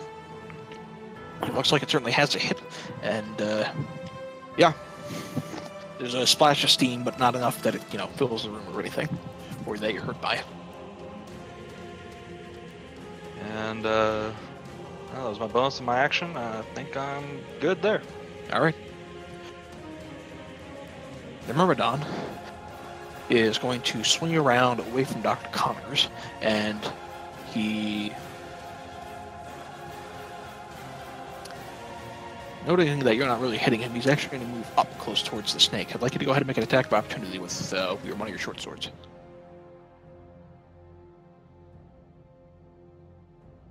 All right, 19 will hit. So you manage to clip into him, and he stutters a little bit, kind of with a gurgly hiss back in your direction, but he moves right up next to the snake. And taking out his trident, he's going to attempt to poke at him first with disadvantage because he got affected by the vicious mockery. 13's not going to beat it. He's going to poke at him again. And one more time. All right. Snake goes down again. No. Kent, you're up. I'll be casting slow on all of these bitches. All right.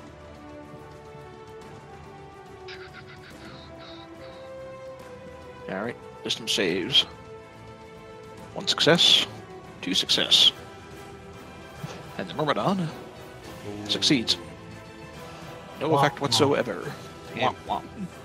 All right. Will, at top of the round. Live by the wisdom save, die by the wisdom save. I know that well. All right. Yeah. My spell slots are getting a little thin. What do I got here? Oh, that could be fun. Just a 30-foot cube. Each creature in the area. Okay. So I can't do that because that will get Your friends as well. Yeah, and if Shatter is the same. Shatter is a smaller spell. It's only a 10-foot sphere, but I don't think I can cast it and miss both you and Tuck. So no, I can't cast it there because then I'll.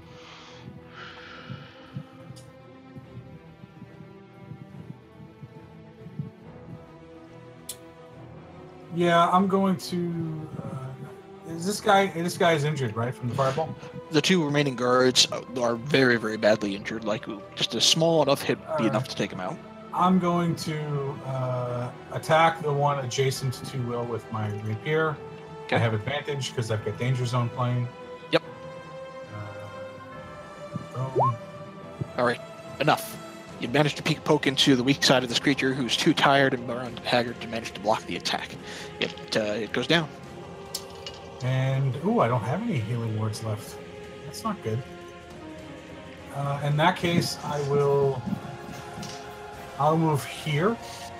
Okay. And I'm going to step in hard, very close to the space near Kent and this guy. And making it look like I'm going to attack him furiously. I do have danger zone playing, which gives me that berserker type vibe. Right. I'm trying to. I want this guy to attack me and not him. Sure. In that case, go ahead and make an intimidation check. All right.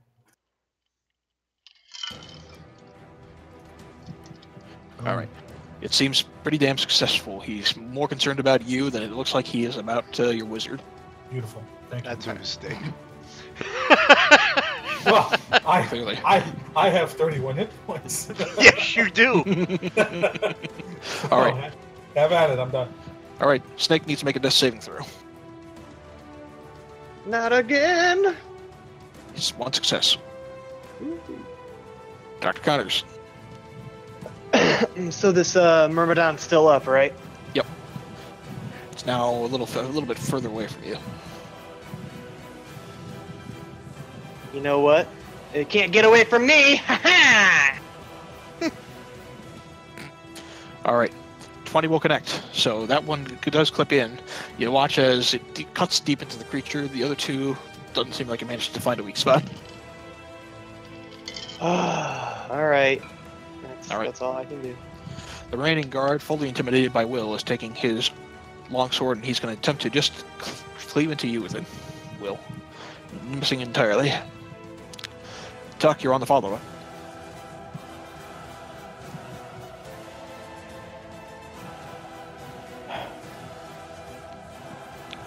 I'm gonna hit the guard with my staff. Alright.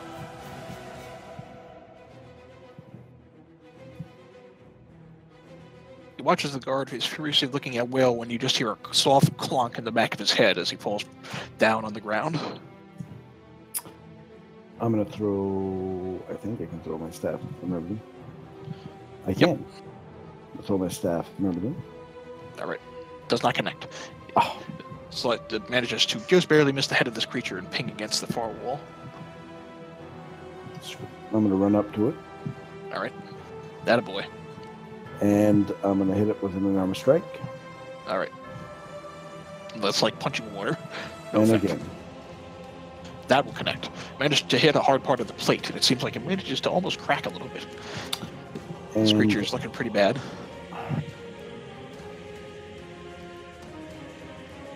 If I push it away, do I get an attack of opportunity? As does Tegan. I'm gonna try and push it away. Alright, strength saving throw, correct?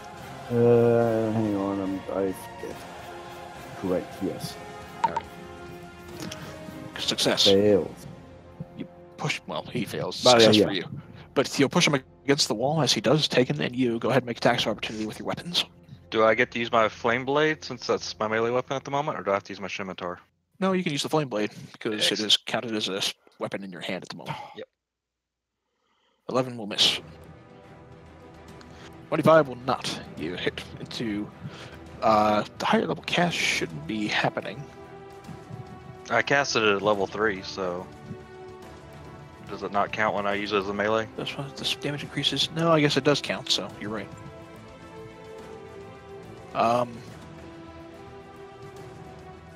Well. I can roll it again without it if you want. Well, I'm thinking about. I'm thinking about. Since I summoned it as level 3. Yeah, we'll allow it. All right, so we'll just allow it. All right, so 12, 13, 14. All right, the staff of the monk misses. The fiery blade from your druid does not, and you cleave into this creature. It's looking pretty haggard. Tegan, you're up. All right. Well, now that happened, hold on a second. I can kind of change my plan here for a second.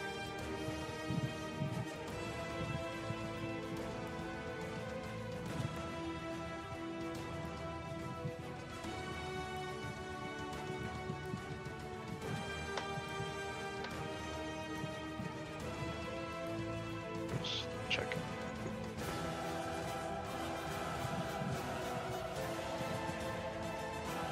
Yeah, I won't waste any more spells. I'm just going to move in and hit him again.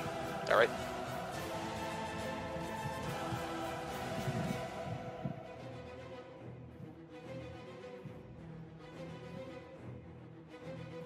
All right, 10 does not connect. He raises his trident and parries the blow. All right. Assuming you're not doing anything else, the Myrmidon will go next. Actually, since I saw my bonus action, I'm gonna use my last 3 Balm of Summer Court to heal up Snick. All right.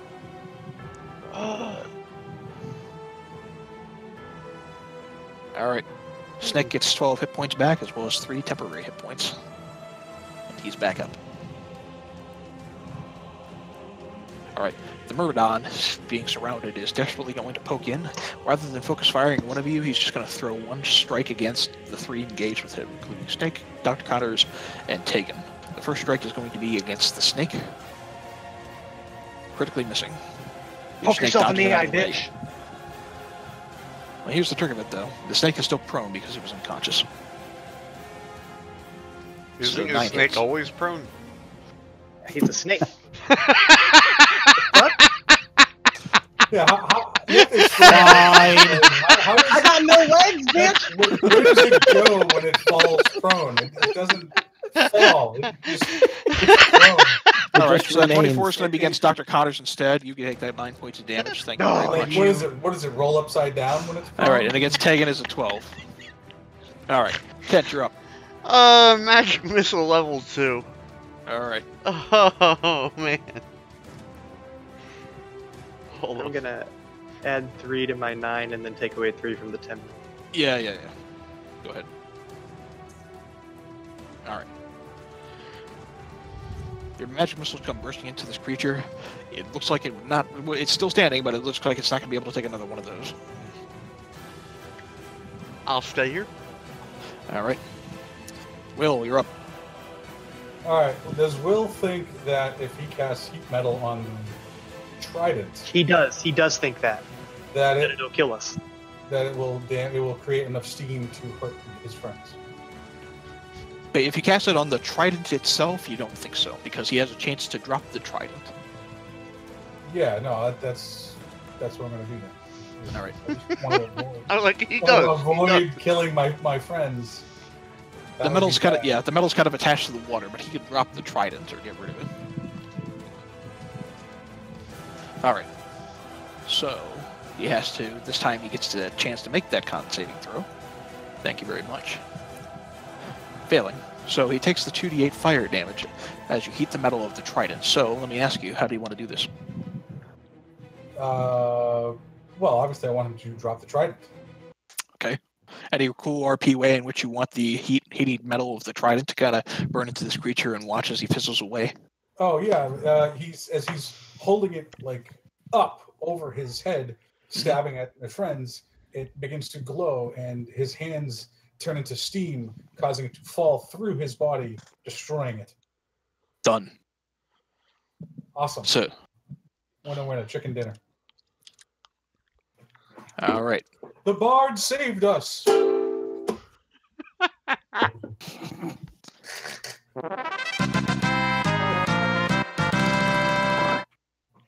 All right.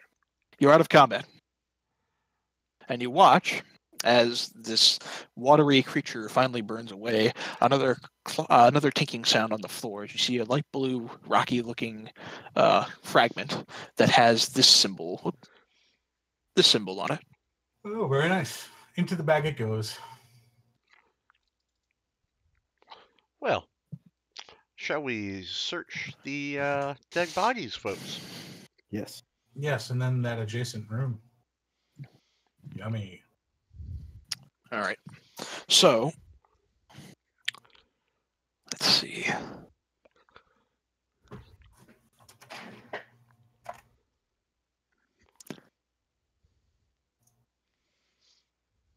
All right. So, in case you need it, here's a perception roll. All right. So,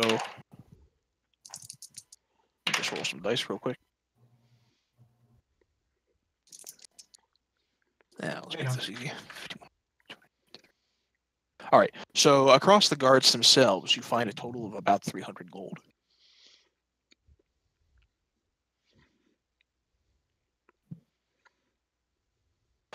On Jollifer Grimjaw himself, you find... Yeah, go ahead and adjust his points as need be. All right. On Jollifer Grimjaw himself, you find a sack containing about 100 gold, as well as a key around his neck. What kind of key? An iron key. An iron key. Okay. All right. On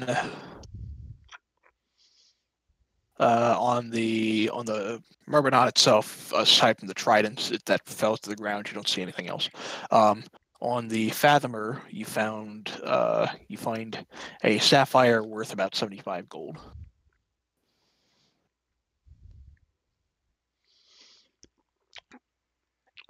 Does that trident look special? You think whatever magical effect that it had, the came from the Myrmidon. You don't think it has any magical properties on it itself. Now, kind of moving around the room a little bit as you're kind of keeping an eye on things. You do find near the desk where Jolly was, there are a number of reports that consist of details about gangs of bandits and smugglers that are throughout the area, kind of buried in the piles of paper along the table. You see some routine notes talking about river guards, supplies, there are boats sailing on the river, and logbooks and manifests taken from plundered ships. And you see there's a log of loot that's been taken. However, the description are relatively imprecise. For instance, wagon load of flour near B, or 40 silver pieces, traveler near W. And you're not sure what those abbreviations mean. One of the reports details, to your surprise, caravan traffic in Red Larch, and it notes the arrival of a band of troublemakers, and it describes the troublemakers as a half-elf bard, a human wizard, a wood elf monk, I can't remember if you're wood elf or high elf, but a wood elf, I think, druid, and a strange snake man that looks like he might be a ranger. The letter itself is unsigned, but the handwriting mixes what looks to be block letters and script. Handsome, dangerous-looking bardish rogue and group arrived in town. But looking at it, you get the sense that as you arrived in Red Larch, somebody reported you to these guys. Okay. We'll take that book, that log. Turn that over to Red Larch and let them ferret them out. I'll take care of that in a minute, Jared. Okay. Wait, what? As you're kind of peering around, a couple of the doors open up, and you see. First off, you see Anya peering through the door to the south, but you see a couple of other individuals on the north that are peering through what looks to be a kitchen nearby. And they kind of look around with shock and horror. Well, a couple of them maybe shock and horror. Most of them look like to be somewhat relieved at the sight.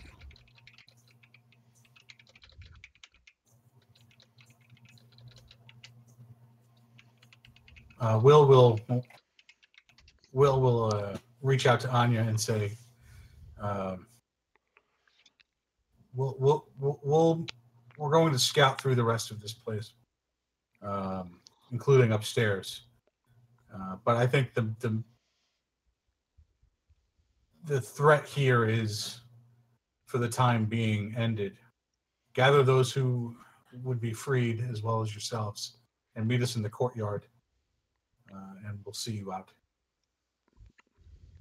Okay. Wait, are we escorting them out right now, or are we taking that? No, we're gonna take some time to search around this building. Then we'll go outside and see them out, and then we can come back and check the rest of the place out. There's still some bandits, guards, whatnot, that were around that will need to be dealt with in some manner. Right. I think Kent was. I think he was trying to take a long rest. The reason I mention that is we can certainly see if they get out, but I don't know about you guys. I mean, I know that with the fight with the illegitimate daughter of Marquis Dumarc Waycall, that a lot of spells were cast, but not by me and not by Tegan. So if we're almost exhausted spell-wise, and we didn't take a rest before we got into this, I would imagine almost everyone has no spells left. I'm close. Yeah. Well, all right, we can take a long rest first. Again, we're going to have to post watch because there are still probably a good number of bandits here and there. I don't know if they're going to... I think inside that hut we're invisible. We are, so but those people aren't. That's right, the problem. Right. So let's do this. Let's scout around and see if these guys are outside real quick. And then let's check upstairs and see if there's anything up there. And I mean stealthily check upstairs, not all of us walk into the room befuddled. No, we'll check upstairs stealthily. All right. So just going to the top of the stairs to have a look and a listen. Yep. All right. So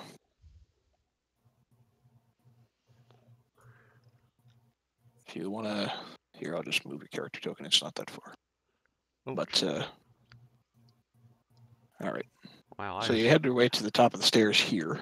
You can see at the very top of the stairs, you can see a couple of arrow slits that kind of peek out into the ground beyond, as well as a few doors. And right now, the one to the south looks like it's open, kind of catty corner. I'm gonna go to here. Mm-hmm. And do I hear anything from that room? No. All right. And the other two doors are closed. Yes. All right. I will sneak up to here and see if I can get a peek into the room. All right. Peek into the room, you can see what looks to be sort of a bunk room. There are 4 bunk beds that line the walls of this area. You can see an arrow slit to the south that kind of overlooks the castle yard. And you can also see in this room there's a door that exits to the parapet. All right. I'm going to listen to this door first. Then I'm going to listen to this door. Okay. You don't hear anything. From either door? No. All right. I'm going to, because again, I very short of, well, you know what? Let's try this door, the sneak and peek. All right. You want a deception roll for that? Not necessary. Okay. As you open the door, you peer inside. You can see old bookshelves along the walls of this room. However, most of them look like they might be empty. On one of them, it looks like it's been cleared and restocked with a selection of tomes. Underneath it is a single bunk bed, a single bunk that sits under a narrow window, right about here, at the far end of the room. Next to that is a small desk, a wooden chair, and a chest. The floor in here looks like it's a little wet, though. Does the water make a trail down to the steps? In other words, did he conjure the elemental in here and then bring it down with him? It doesn't. It's like, you think it might. Where's the water from? You think it might have been possible. All right, let's try this door here. Same thing. All right. Let me know if you want that deception roll. Not necessary. Now, peering in this room, you can see this is a large, sort of semicircular room. There are 3 narrow windows that look out into the countryside outside the castle walls. The room, the furnishings in here are kind of plain, but you see a hard-looking bunk. There's a small wooden table and a couple of simple chairs. On the southern quarter of the room are several large chests. Okay. All right, I'm going to return to down the steps. Mm-hmm. I'm going to want who can. I know we don't have a de facto rogue in our party, but anyone can check for traps. Is that right? Anybody can check for traps, yeah, with a perception check. Yeah, my concern is just with the chest. All right, so I'm just going to return down to the bottom of the steps and let everyone know that it's all clear up top. However, there are a few chests that I'm going to investigate, as well as a desk that might contain information. Hold the fort. Let's do that, but I get that now. There's nobody upstairs, but we should probably check and see if we can at least get these people to the front door and out of here before we do any kind of resting or anything. So maybe we should see if there's any guards still in the parapets. Okay, if we're doing that, I'm going to heal Garen real quick then. All right. In that case, I'll say there's a door to the parapet above the gate up here. I'll check there. And we'll go in and do a sneak peek on that door. Okay. So go ahead and just roll your healing spirit. So Garen just rolls some d6s since he's casting healing spirit on you. A total of 10. So whatever you want to do. All right. Now peering out into the parapet, Will, you do see there's two guards kind of out on the parapet. However, they look like they're sleeping. Oh, perfect. No, I'm going to let them sleep and go back down to my fellows and tell them what the situation is. You think that group of people? Okay, when you get back down, I'm going to say, do you think that group of people can sneak out of here without them being noticed? Um, One of the individuals will pipe up and say, "Even if we could get down there, the gate is controlled by the other tower. You wouldn't be able to get past the portcullis." I Okay. suggest that they barricade themselves in here as much as possible. We know there are two entrances here, one upstairs and one that we came in. And that way they will be safe and we'll be able to, you know, deal with the assailants shortly. Killy. Yeah, I agree. I'm Yes. gonna use one. I'm gonna use an action to cast Wholeness of Body on myself. Okay. So I'm gonna get 18 hit points out of it. So 40, 50. And somebody else can use those 3 charges. Okay, I'll top up with them. All right. So you probably ought to give them to your druid then. How much healing you need there, druid, my man? Nah, use them for yourself. I'm gonna cast Cure Wounds on me. All right.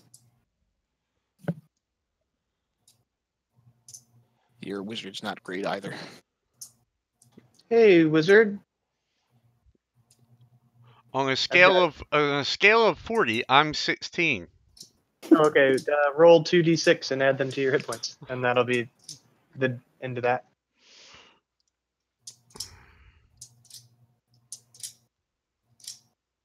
All right. So go ahead and add some hit points back to yourself then. I'll get it. All right. So after the healing, what are you guys doing? Just telling the folks to barricade themselves inside and kind of exploring the place? I would like to see if we can rest, but if we barricade the upstairs door and barricade the downstairs door, at least we shouldn't have to worry about anybody coming in and hurting our people we're trying to save, and we will be able to rest and recuperate. Yeah, there is a room upstairs, we'll say, that is fairly defensible. It's only one door. It's got 3 windows. Oh, well, I'm not worried about us. We're covered, I tell the bard. No, but I'm saying for them, let them go in, and they only have one door to barricade. Oh, them. I got you. I mean, if they stay here, they've got 2 doors to barricade. Okay. I don't know. I'm just trying to. No, I got you. I didn't know you were talking about them. I thought you were talking about us. Yeah. And I'll tell them, go upstairs, go to the room at the end of the hall, semicircular room, lock yourselves in that room, barricade it if possible. And we'll be back as soon as we finish clearing out the rest of the place.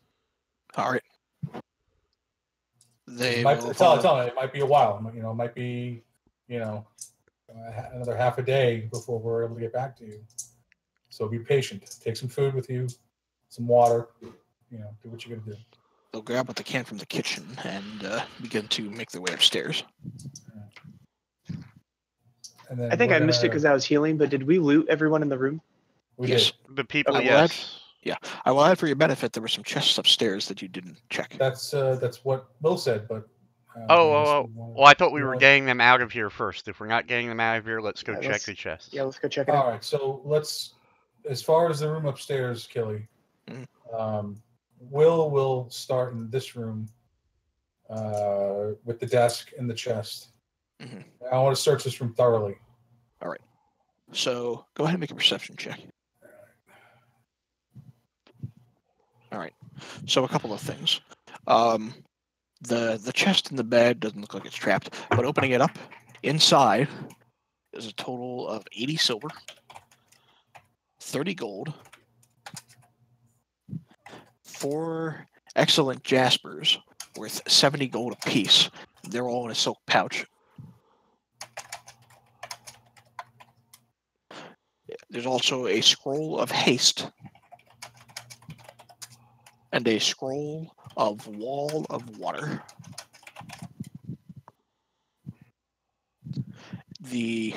So that's what's in the chest. Peering around the room, a couple of other things. The books in here, they're mostly kind of nautical books. There's about a dozen of them in total. But if you sold them to a good collector, you could probably sell the dozen for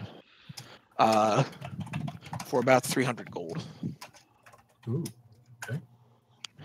The one last thing you find is between the circular room where you're kind of instructing everybody else to go and the library itself, there's actually, you pull in one of the books and it actually looks like it operates a secret door that leads into that curved area. Oh, very nice.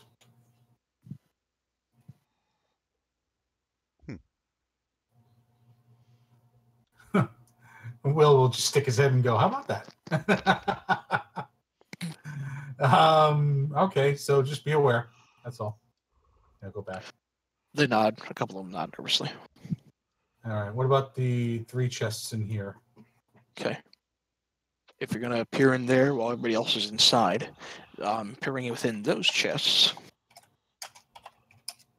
there is a total of 600 silver, 450 electrum, and inside is a pouch that contains 15 small blue azurites worth 10 gold apiece for a total of 150 gold worth. Wow. Okay.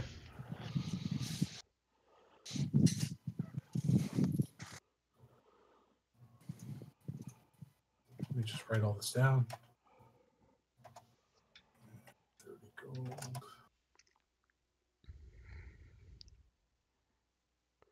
Another 600 silver. 450 electrum.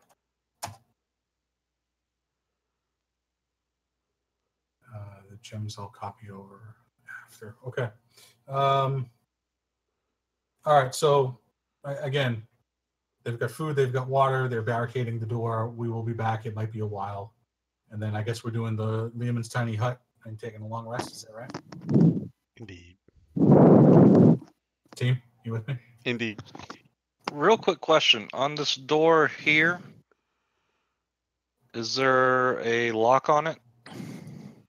Doesn't appear so. Oh, okay. Just didn't know if that's where the iron key went or not. If we're taking a long rest, all that rolling was for nothing. Not necessarily. We could have been interrupted at any time by guards from outside. All right. So we're taking a long rest inside this hut. Everyone pile on top of Ken. Dog pile. No front touches. All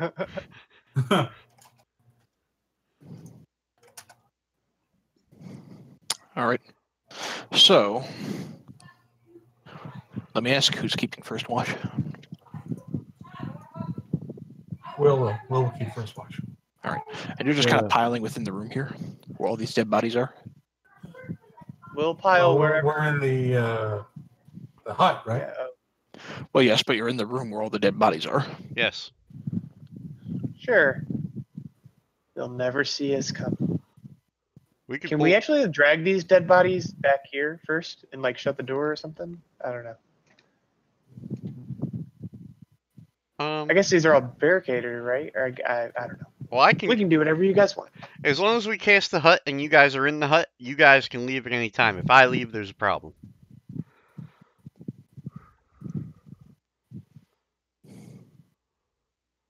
So if you would like to pile the bodies in that room, be my guest.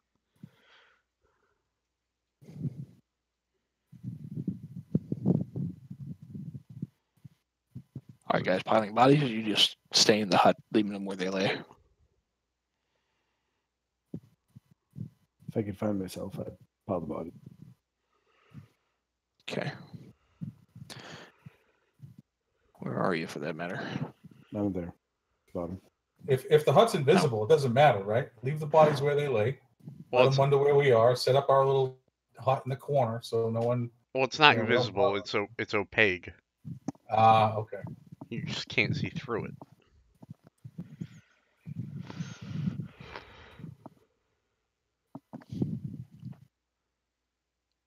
Yeah, I mean, let them lie there. I mean, what do we? You know. All right. So I'm casting the hut, right? All right. All right, casting the hut. Rituals cast, so I don't need this kill a spell slot to do it. All right. So your ritual cast the hut. Who's keeping first watch?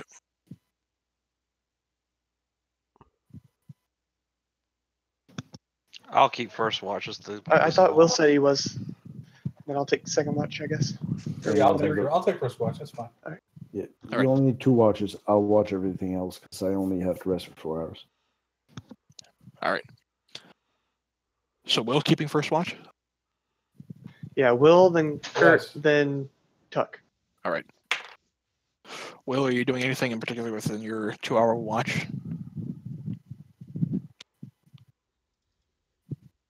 Or just kind of keeping an eye out? You're muted, I think. Can I attune to the mandolin? Sure. I will pay attention to. I'll just keep watching while I'm doing that.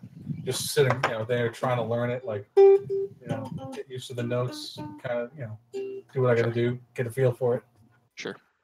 You attune to your master's old mandolin. The remainder of your 2-hour watch passes without incident. Who's keeping the next 2-hour watch? Mr. Kurt Connors. All right. All right. Dr. Connors, are you making any particular note while you're taking your watch?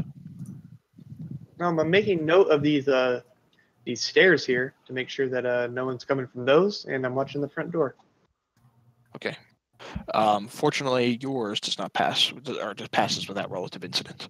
Now, I assume that the elves are going to be at full health at this point, and all your shit's going to be restored, and I assume the 2 of you are just going to kind of keep watch together for the remaining 4 hours.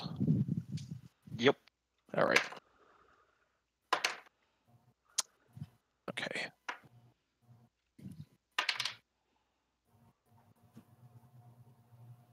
All right.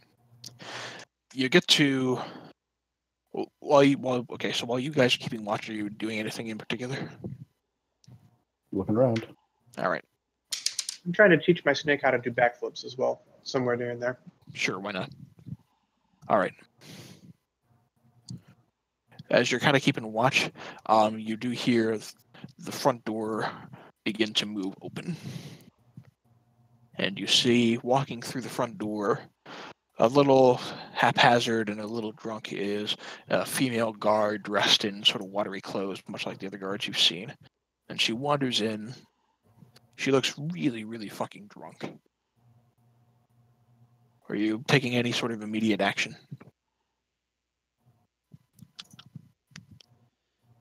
Seduce her with your penis. I'm not. I don't know if Tuck's going to, but I'm just sitting here. I want to see what she does first. Okay. As you wait. Whoops. All right. She looks around for a minute, and as she kind of looks at all the dead bodies as well as at the tent, it looks like she's kind of peering in the tent and still kind of not quite connecting exactly what's happening.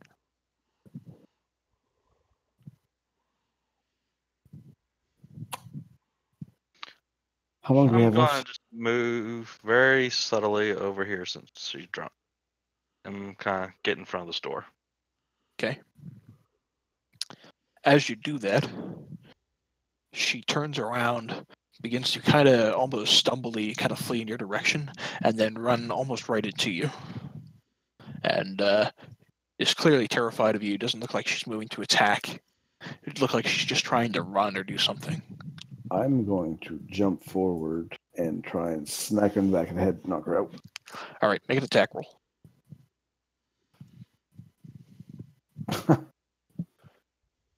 Not only do you miss, you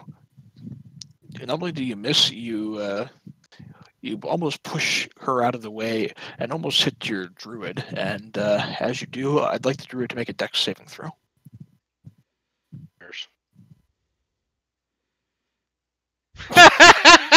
Oh my lord.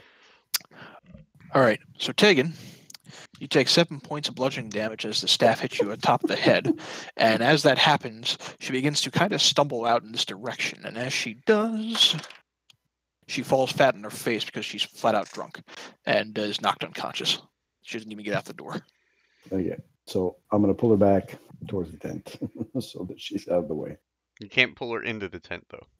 No, towards the tent. Okay. Done. She's unconscious.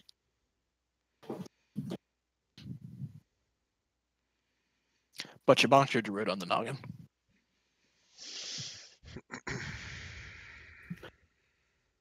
That was just a shit show of I don't know what. You might as well get back in the tent and try and rest.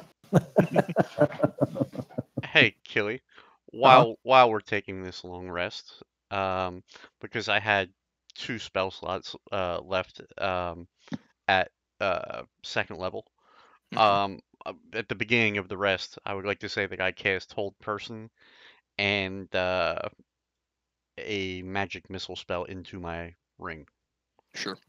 Okay. But go ahead and get yourselves the benefits of a long rest back. You're all good to go. Okay. 40, move that back to 12. Do I get to get my 7 points back, or do I have to actually heal myself? You can spend a hit die if you want. That sounds like a perfect idea. Let me do that. Will play Song of Rest so that you can I'll actually just burn 2 6. hit die. Just be done with this. Oh, my bad. I guess I can't do that. Oh, it's okay. Okay. Now, since she's still unconscious, I would like to tie her up and search her for random shit. Okay. And if you undress her, I'm leaving the room.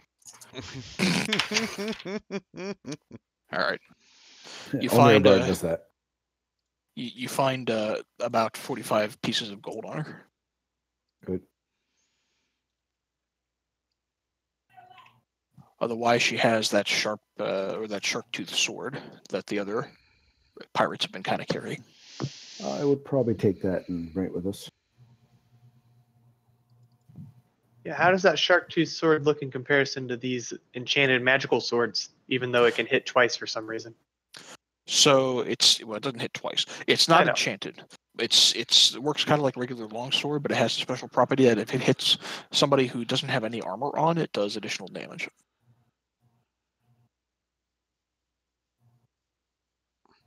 All right.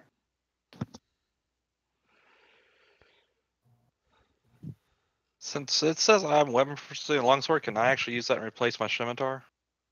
You could. Be better than my scimitar. That's the next question. If need be, I can set it up, but the general gist of it is it works like a regular longsword, but if you hit somebody with it that doesn't have armor, it does an extra die damage. Yeah, but my scimitar does 1d6 plus 2 at the moment. Would it do the same damage? A longsword is 1d8 slashing damage, or 1d10 if you use it with 2 hands.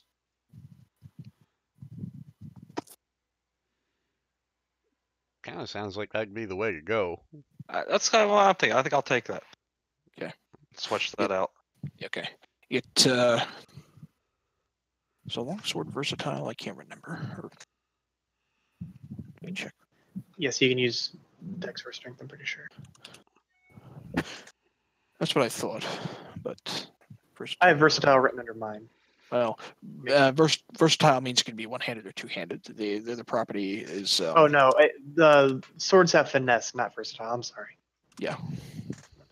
So finesse I was still right with the definition. So finesse can use strength or dex. A longsword does not have finesse. So if you use a longsword, you have to use your strength modifier. Yeah. Then that may not be the way to go because my strength modifier sucks. Okay. You know what? Since I'm not carrying much, can I just carry one and try to figure out if I want to use it later?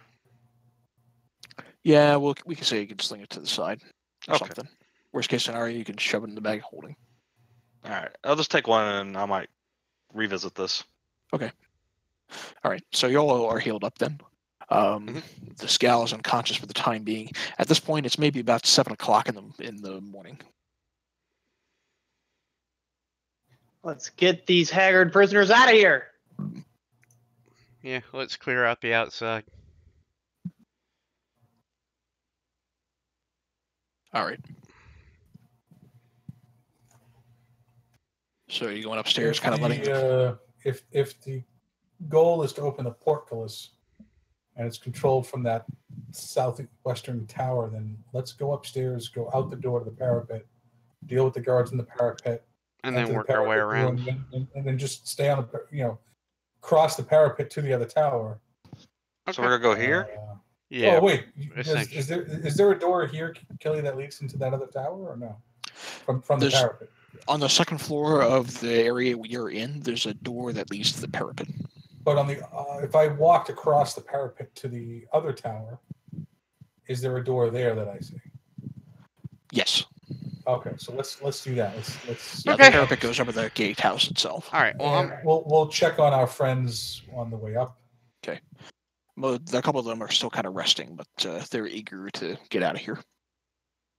All right, tell them we're heading towards the tower that controls the portcullis.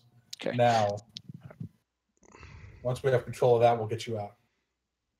All right. They nod and they wait patiently. All right. Suggestion, and I know this is crazy talk. let's establish our routine marching order and not get ourselves into trouble with the wizard leading the charge. Oh, you guys are already out there. We were. Well, I wasn't going to drag my. I wasn't going to drag my character all the way up to the other one, and we're just going to be going out of here. Yeah, I figured that's probably the easiest way to go. So who's actually leading the charge here?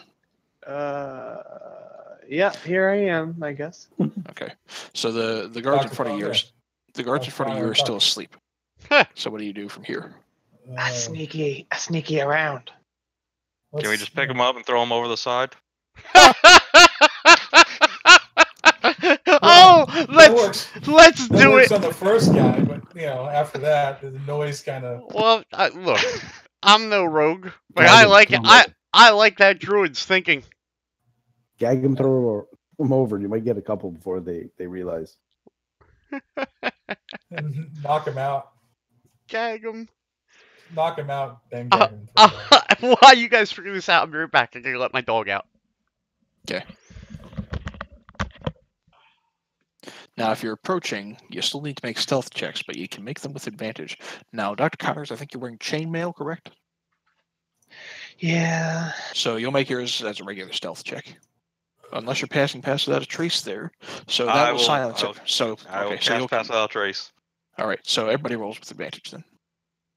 28's fine. 20's fine. Can I knock him out? Is it an advantage or it's just plus 10 to Dex save, right? Yeah, it is plus 10 to the saves. So I'll roll normal and then. You roll normal. Yep. Okay. So, fortunately, let me double check his passive perception. This is passive sleeping perception. It still applies. It's still high enough though. Fortunately, because of pass without a trace, you pass by silently enough. And you need to make one for your snake, which is just straight up dex. Oh shit! Sorry. Will and the wizard Kent are still hanging back, so you're still fine. Okay, we'll count the 8. That's enough. 18. Okay. I didn't know that he got advantage. Yeah, he would get advantage. You're right. So, 21. All right, but he's asleep as you sneak forward. Knock him out. Make an attack roll for whoever's knocking him out.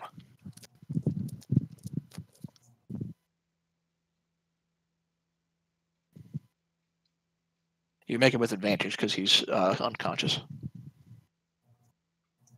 All right. Good enough. You knock a sleeping man unconscious, however that works.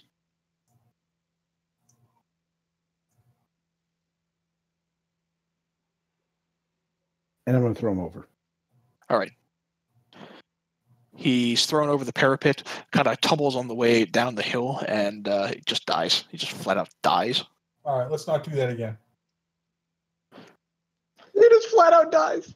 Yeah, that's unacceptable. We're not murdering people in cold blood. Sorry.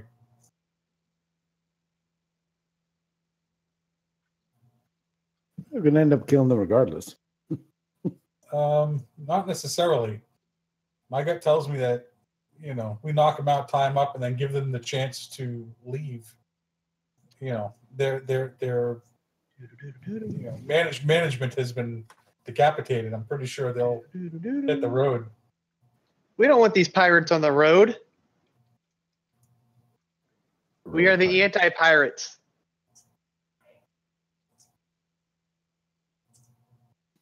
All right, whoever's making an attack on that one, go ahead and make an attack.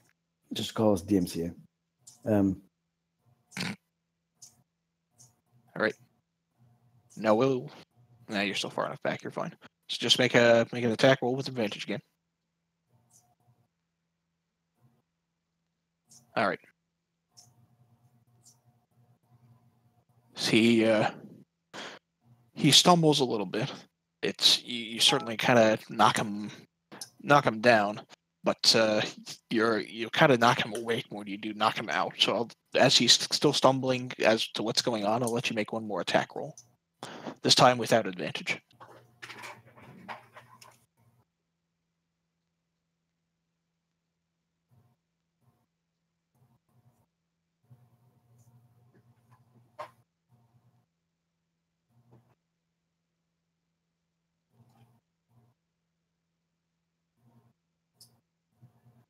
Whenever that roll comes.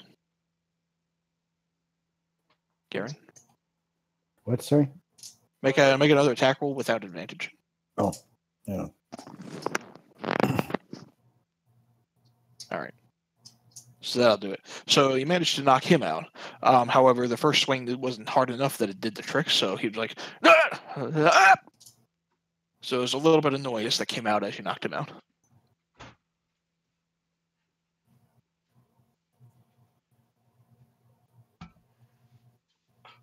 But he's unconscious now. Good. Right. We'll tie him up. Okay. So we throw them over the wall? You threw one of them over the wall. He died. Yeah, and we're going to tie the other one up. Yes, because my concern about pirates is oh so tantamount. Parlay.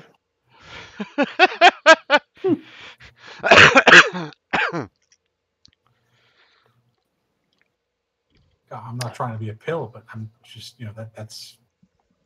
I'm just going to, cold-blooded murder somebody. All right, he's tied up. All right, done. All right, now I'll listen to the door, I guess. All right. Go ahead and make a perception check.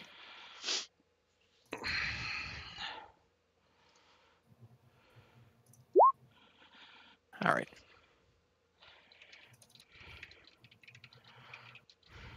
You hear the sounds of a humanoid beyond the door who just sounds like he's breathing kind of heavily.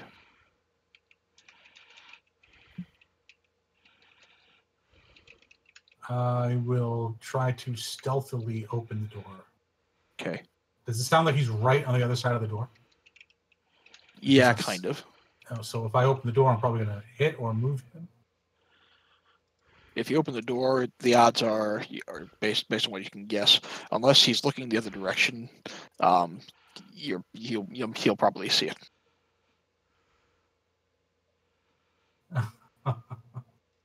All right, I'll relay that back to the group. Any ideas as to how you want to handle this? Just push our way in, or? I vote for push our way in.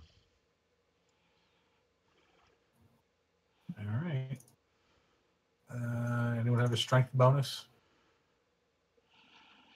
Garen. Will is average on that score. Not bad. I'm guessing. There, whoever's gonna do it, there's guidance. Oh. So I'm going to kick the door in, I guess? Okay. Yeah, I guess. So, first off, if you would be so kind as to place your character somewhere over here. Somewhere over where? Where I just pinged. Over here? Where's the door entry? Oh, right there? Yep. Hold on. I'm going to kick the door in. Yeah, I'm not going to want to actually be the first one in, so. Oh, why the hell? Oh. I'll be... Can I prepare an attack and possibly lunge in after to get an initial hit, depending on what's in there? The technical action for you, if you're going to kick the door in, is going to be to kick the door in. Okay. So, no. Okay. All right. But as you attempt to kick the door in, I need you to make a strength check. Roll a d4. Is that enough, or do I need to roll that d4? Go ahead and roll that d4. Hang on. Roll the d4. I'm looking for my dice here. d4. Okay. Fortunately, it's good enough. But you kick the door in, and you get a better sense of the area beyond. You can see a set of staircase leading down into the tower beyond. But as you kick the door in, you see a very surprised-looking individual over here. And even though it's kind of hard to see from beyond this part of the room, you think there are a couple of individuals on bunks beyond that are stirring with this noise happening. So I need you all to go ahead and roll initiative. Yep. Oh, son of a bitch. 13.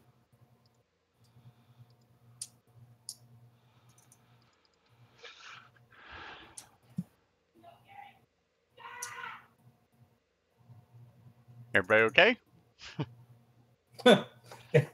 What's funny is she's 2 rooms away behind a closed door. Oh yeah, I'm just checking, man. Her and my kids are watching TV in bed.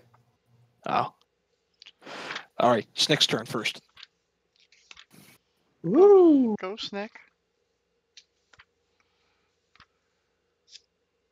By the way, the wheels that you see here, you think are the things to control the portcullis and the gate below. Snake's gonna move here and do a bite on that guy in the corner. All right. There are also 3 holes in this room that look below. All right. So 26th will connect. And he'll have to That make that save. wascally rabbit. All right. By the way, I know a guy that speaks like that in real life. All right. So it'll take half damage, but the poison does have an effect. All right. He bites into this guard who reels back. He's immediately very badly injured. Kent, you're up. Oh, can you throw me up there with a 13, by the way? Forgot to select myself. Oh, sorry. I'm going to... Wait, hold on. Let me make sure I'm measuring correctly. Can I get by, Garen? Sure. I'm going to move into the room. All right.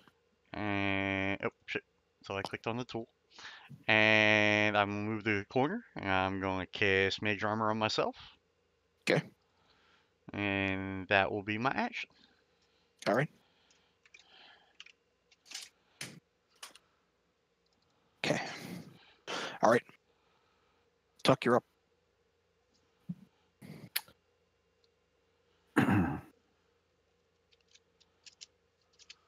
I'm going to run into there. Okay. And attack. All right. 1, 2, 3. Okay. So the first 2 swings are actually enough that it'll take him out. Good enough.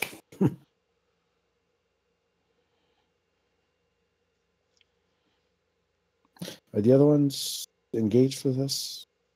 If you want to throw that unarmed strike on one of these guys and run down there, you can do that. But they're engaged as part of this combat. So yes, I'm going to hit the one left there. Okay. Get a better sense of the room here as you enter in. Looks like just under the bunk room in the tower, there's a set of stairs that leads down. Okay, so I'm going to hit the one on the left, All right. and I'm going to do a flurry of fuck me. All right. Never mind. That's actually a pretty good name for it, a flurry of fuck me. All right, so you do hit the one on the left, the 25. He reels back, kind of surprised by the attack, but he's clearly getting ready. All right, Will, you're up.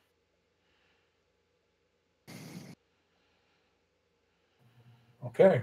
Will is going to, let's see.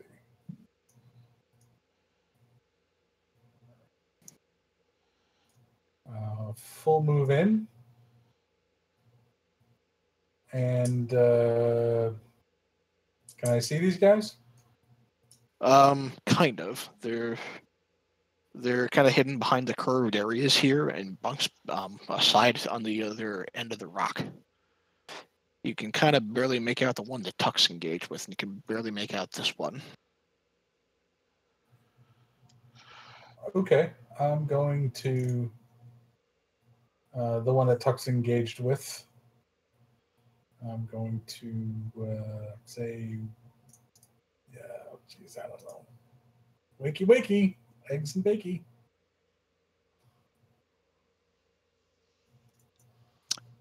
All right.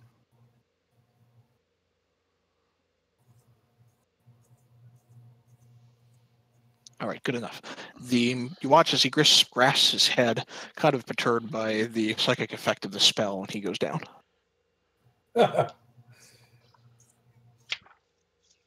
All right. I know. Tegan, you're next. All right. So I am just going to use my action as a dash. 35 feet. Well, if you use your action as a dash, you would cover twice that distance.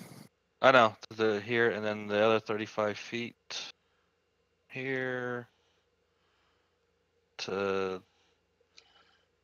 this spot right there.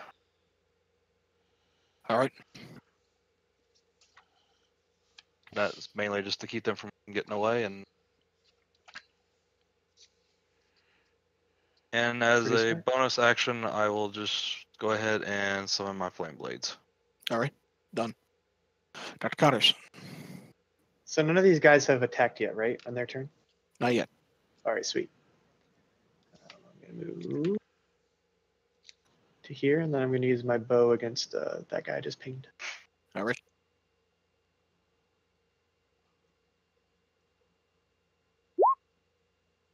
All right. Excuse me. 14 connects. You managed to catch an arrow into this side. I should have gotten an advantage on it. That's the whole reason I asked. So let me cast it again just to see if it hits. Sure, go for it. It didn't. All right. 8 damage. And that's my turn. All right. All right. He's haggard, very, very badly injured, but not killed. And it's going to be their turn next. You watch as this fella, pierced by arrows, kind of hobbles very, very quickly over to this door over here. And running out onto the nearby parapet, he blows out a horn, pulls out a horn and blows into it. And he starts blowing a horn. Well-organized pirates. I hate them. This fella is going to shift over towards Tuck and pulling out a mace, he's going to swing at you twice. A 22 is going to hit you for 8. All right. The top of the round is Snick. Go, Snick. Oh, yeah.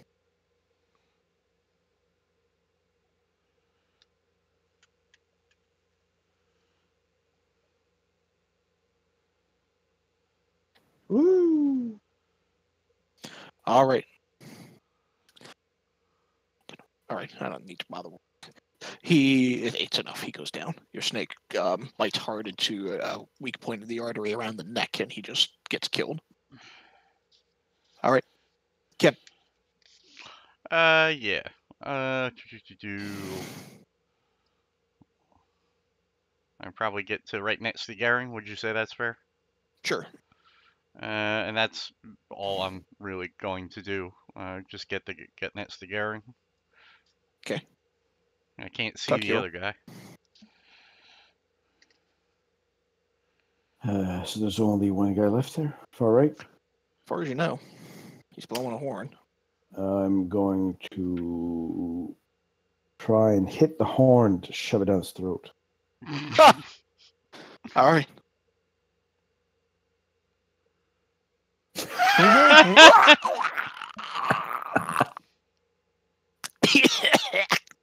He chokes on his horn. It's not the first time you've made another man choke on something. Oh, that's so good. Well, you're up. Now, I might add for your benefit that he's blown the horn, and at the very least, this other bandit on the parapet, which I'll just drag into position now, has noticed. He's woken up. Okay. Well, does that? Do I still have? Because I still have another attack if that guy came up. Yeah, if you want to run in and finish him out. I'm gonna run in and hit him with my staff. All right. And then unarmed strike. All right. That'll actually do the trick. So, we'll say finishing off sailors also a thing that Garen is proficient at. Sure. Seamen, really. All right. So, you are, for the briefest of moments, out of combat. All right. Will's going out this door just to look out in the courtyard and see what's going on. Did the horn set off a beehive of activity, or is it still relatively quiet out there? He got one round of it off.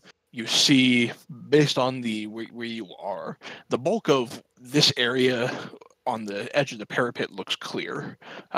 He didn't manage to blow the horn for very long. However,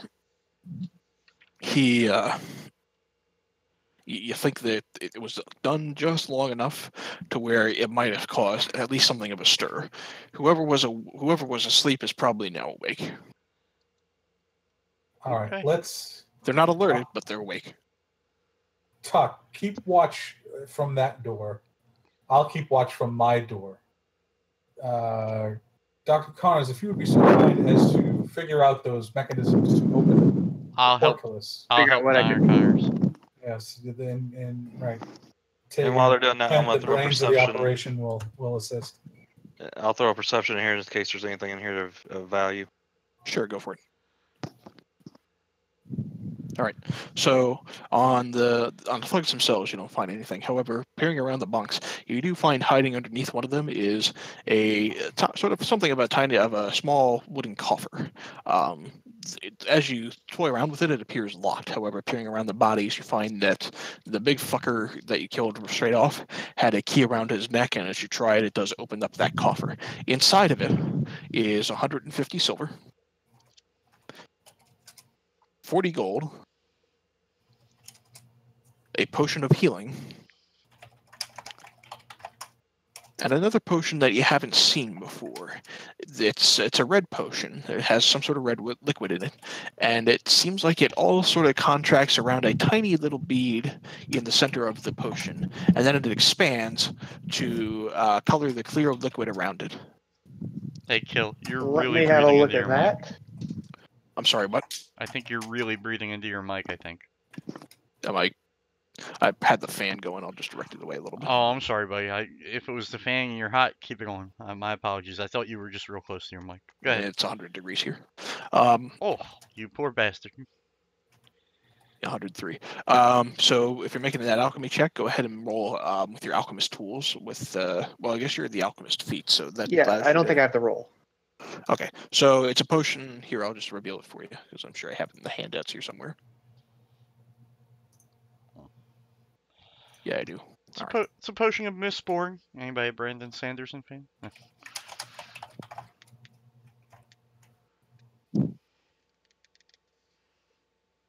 One of those. Those are fun. Eat me, drink me.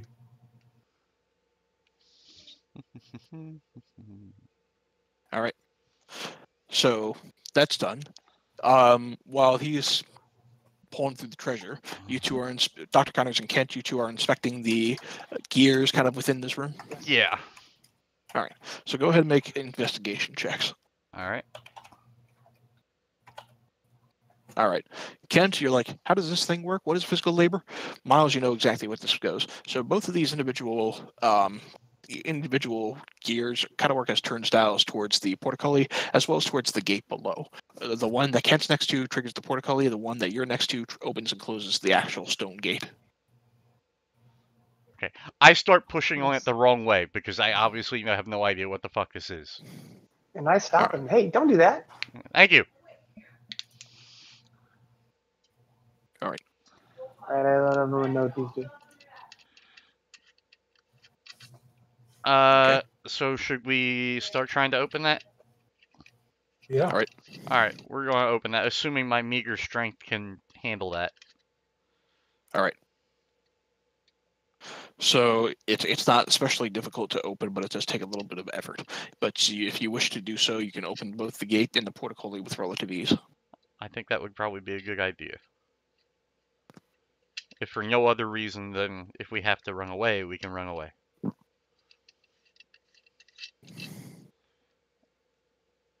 Sound good to you? Yeah, I like it. All right. I'll do the one side, he'll do the other. All right. All right, done. So they're open now if you wish. Okay. Good job. You guys want to go down, or you want to check and see if there's anybody? Is there, Garen? Can you? I'm gonna run down the hall a little bit and say to Friar Tuck, can you see anybody from your vantage point right now? I don't think so. No. Okay, so should we go downstairs here just to make sure nobody comes up and surprises us? I'd say so. All right, so you're heading down the stairs there?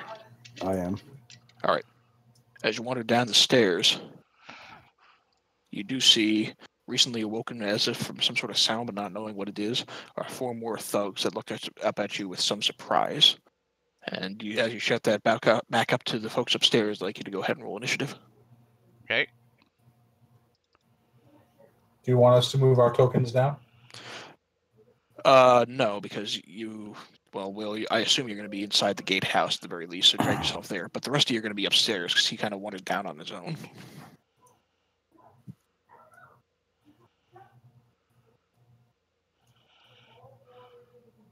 So I had to roll my initiative twice there. I rolled a 3 and a 3.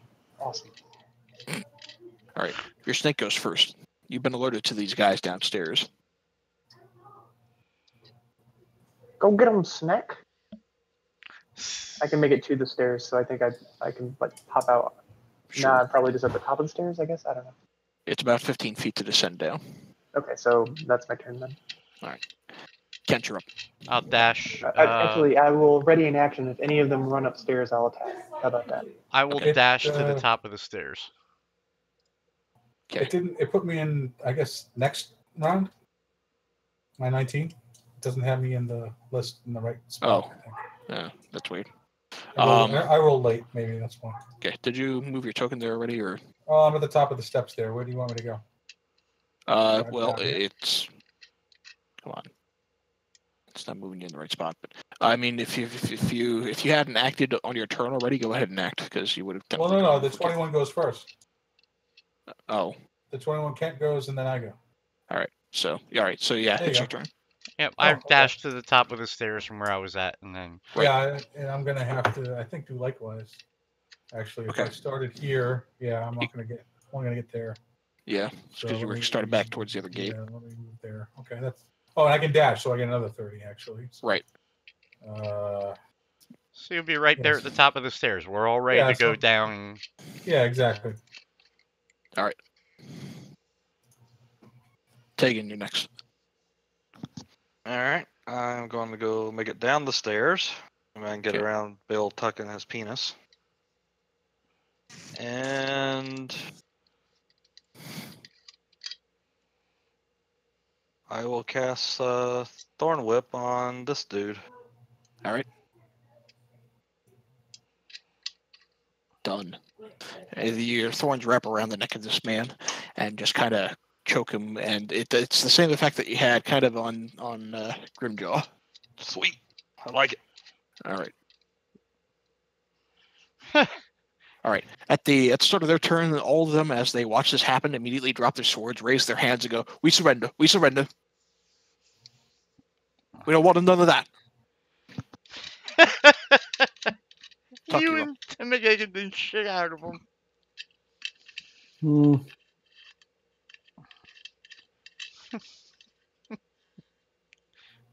Leave your gold and leave. Are they still intimidated here? Their weapons are dropped. Their hands are raised. Hands behind your head. Turn around. All right. They do so. Yeah. Tie them up. All right, we're out of combat. If you're not going to go ahead and attack these guys, the rest of them. No point. All right. All right, so feel free to drag yourself. Well, here, I'll just do it for you. All right. Do we want to get the Yes. free everyone, get them out, and then search the rest of this place? Yes. We've got the doors. We've got the doors open. There's no one that's downstairs in their direct line of fire. Let's get them outside.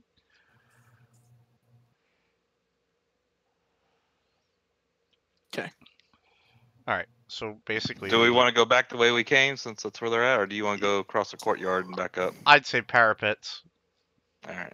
Let's take the ones that we've captured and tied up and put them in the custody of their former servants.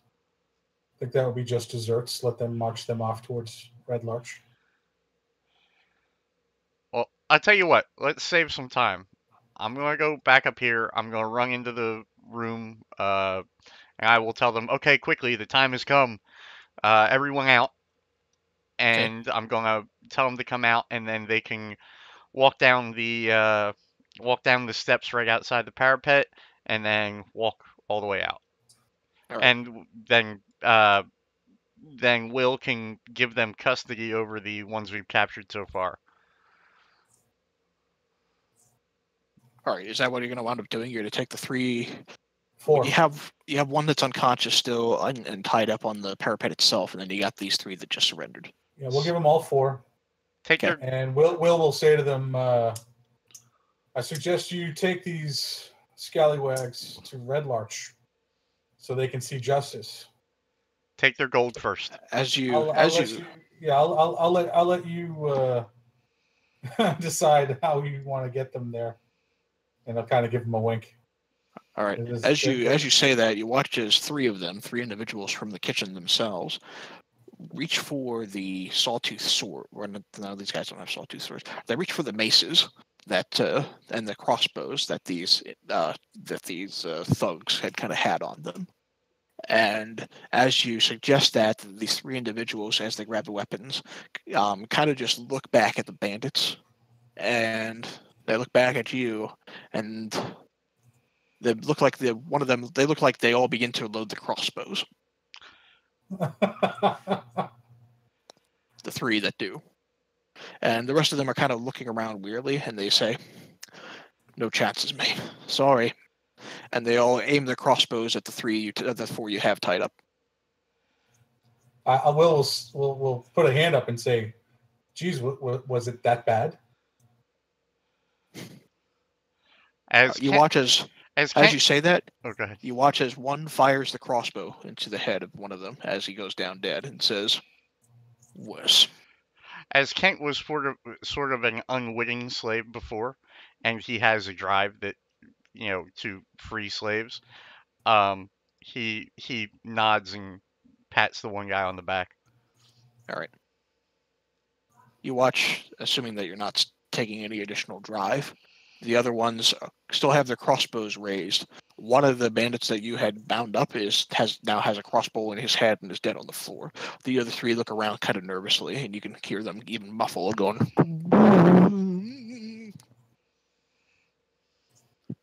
So Will walk over to, I guess, who is the guy? I guess is he kind of their informal leader? It's not one of the ones that you had met earlier. It's one of the ones from the kitchen, and you haven't gotten his name yet. It's all right. Will walk over and say, "Look," goes, don't let them turn you into them. Don't become them." Goes, "Are you a murderer?" We're smart and we're survivors. We take these bastards out on the road. We're just likely to mark ourselves as we're just likely to get killed. That's what we are. Too many spies. Kent says, "I agree."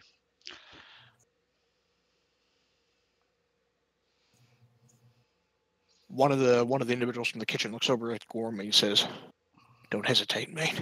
You know better than anybody."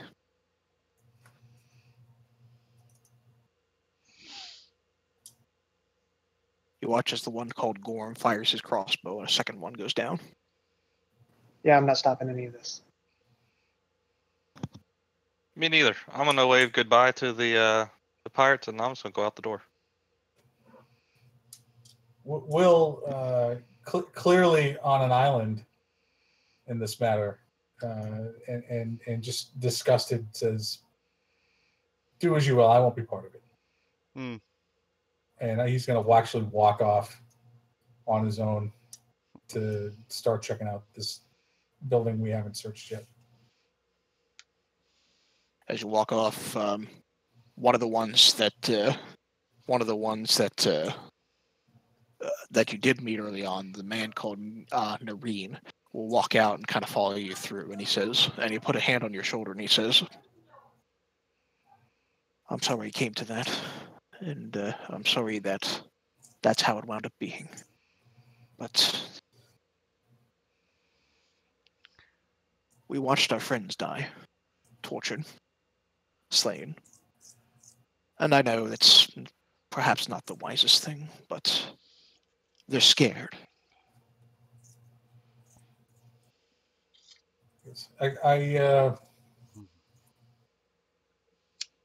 I can only imagine what you and your friends have gone through. But murder is still there's still a line there for me, and I won't be party to it. But I won't stop. But I won't stop you either. He says, "I don't agree with it either, for what it's worth. And I refuse to be a part of it myself. For what it's worth, despite the actions of some of these individuals, I hope that, please know that there's at least a few of us that hope to be better men, despite the circumstances surrounding our captivity here." Well, that's something. So we'll say. He'll shake the man's hand. Okay. He will shake it back, and he'll thank you once more for giving him a chance away from this madness. Yeah, will say, make straight for Red Larch. He will stay off the road. Stay off the road if you can. He will nod, and he will mention, "I think we can only stay in Red Watch for a short time. During our captivity here, there are spies within the cultists here within Red Lodge. At least that's the rumor. We intend to make it to Waterdeep as soon as possible." That's probably for the best. Good luck to you. "And to you, sir. And I would not linger here long." And they will all take their leave, make their way through the gate, and kind of begin fleeing. Rather than go down the steps, I walk out across the parapet and then come down the steps outside. Down close to the river bend? No, right here. I walk the other way. Walk back. Oh, okay. Sure. Yeah. All right. What about the rest of you? Well, Will's over by this door. I guess we should check out this building and then the church and then the other tower. Sure.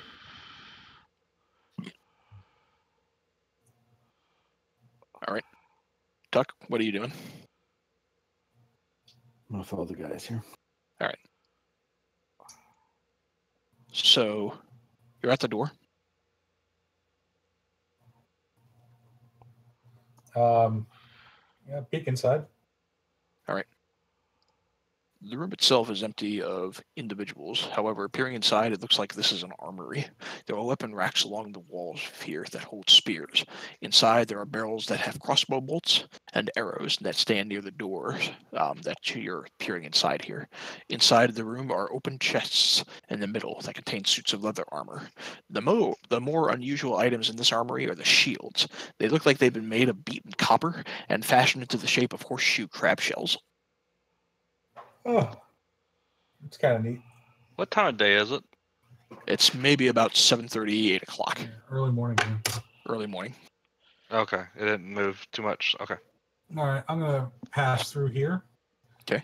There's a lot, and weapons are valuable, but I can't overload. So You guys want to grab something? Be my guest. Otherwise, I'm gonna try this door here. All right.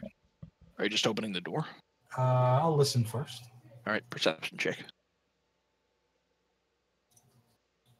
You hear a lot of voices that kind of are chattering on the other side. I'll wait for everyone to kind of get ready. I suggest someone goes around to this door, maybe, and we can come at them from both sides. All right, I'll do that. And while I'm going that way, I'm gonna stay kind of close to this wall. Can I see this guard still? Is he still there? Yeah, he's still patrolling the parapet up there. Okay. All right. Careful. I'll just gotta sneak around over here then. Okay. This fellow is actually asleep on the parapet over here. This one is? Well, yeah, it looks like he might be asleep. It's kind of hard to tell, actually, from this distance. But he's not paying attention to anything over here. Well, that's the thing. He's actually standing there looking kind of stiffened and straight. And as you look at him, I'd like you to go ahead and make a perception check. With or without advantage? Without advantage. Okay. From this distance, it's a little hard to make out. Well, you know what? Can I go to here and see anything more? Make a stealth check.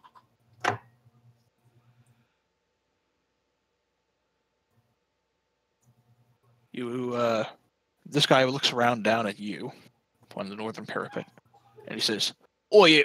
What are you up to?" Nothing. Just seeing what's going on out here. Didn't mean to disturb you.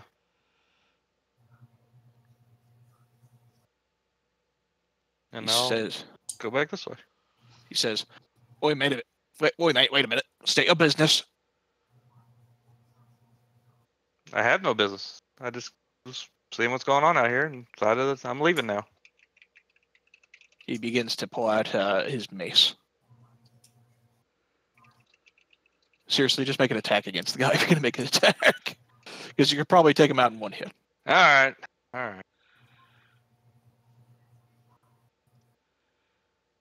Oh, can I even attack him from here? If you want to do some sort of a cool RP thing, as if you're approaching him to start a conversation and just pull out a thorn whip or something, you know? Yeah. Let's see. He garrotes him with a thorn whip. Again. Yep. All right. It'll still hit. You pull him close. But he's going to... Don't worry about initiative. He's just going to do one swing against you, though, with his mace as you pull him close. Excuse me, with his scimitar, not a mace. He's going to miss. So go ahead and just finish him off if you want. And not enough. He'll swing again with the scimitar. He'll take one cut. Whoops. Yep. All right. All right. So that'll finish him off. You take one cut as you're kind of fighting this guy around a little bit, but it doesn't seem like it stirs up anything else. You take that guard on the parapet out. Okay. And I'll continue on back over here. Okay. 'Tis but a scratch. Dr. Connors, what are you up to out there? I was just following the guys around, but I see that they have all went into this room, so I guess I'll go in too. Okay. Whoops. Am I supposed to have like some type of signal to know when to open this door on this side? I think you'll hear it. Okay. You'll probably hear it.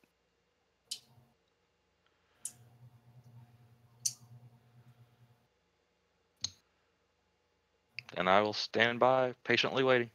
All right.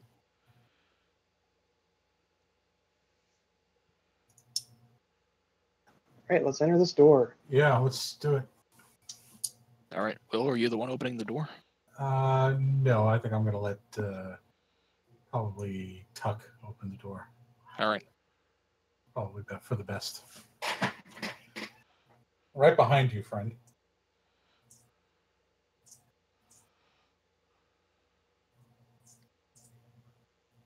You're muted, Gare. Oh, sorry. And I open the door. All right.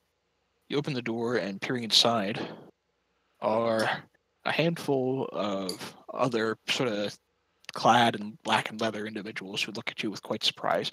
Furthermore, within here are 2 other men who are in kind of those watery armor that you saw earlier. So go ahead and roll initiative. You found the barracks.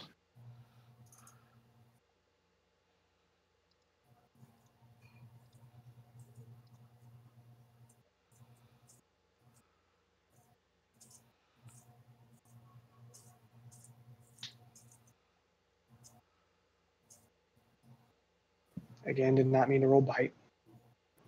Just have it. All right. I'm just used to biting all the time. All right. Tuck, you're first. I'm going to rush in at this bastard here and hit him with staff. All right. My staff. Unarmed strike. All right. So the first 2 swings are actually enough that it's going to take him out. Oh, well then. I'm going to rush over to this bastard here and hit him with that punch. Unarmed strike. 1 punch. He takes the hit. Flurry of blows. All right. That hits. Is he dead? The monk furiously rushes. No, he's not dead. Damn close though. You furiously rush in, take out one of the sea pirates, and then turn around and almost take out the other one, but it's still standing. I'm gonna try and knock him prone. All right, go for it. Oh, I guess he has to make strength save. Nope, dexterity. All right, 18. All right, Tegan, you hear the beginning sounds of combat on the other side of the door. All right, can I open the door as a free action? Yes. Okay, I'm going to open the door. I'm going to take 1 step in, and I'm going to cast Ice Knife at this guy right here. All right. Good call. All right. So the 19 will connect with him. He takes the 7 and the 5. That's going to be enough that it takes him out. The others will have to make that dex save. A 1, a 2, a 3. All right. 2 of the 3 of them do not succeed, and they take the blast of the icicle shards as it pelts them. They're not dead, but they're pretty badly injured. All right, Dr. Connors.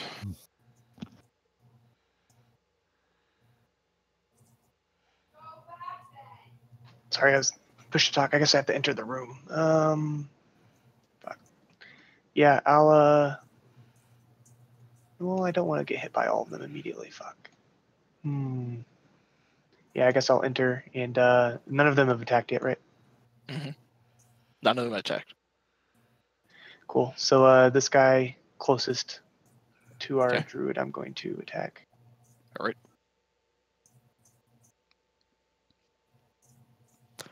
All right. We'll count to 26. Well, I guess it is with advantage. All right. So it does connect. You find a weak point in his armor. However, he's still standing. Cool. That's all I'll do for now. All right. Will, you're up. Okay. Hold on. Let me size up this area of effect. Okay.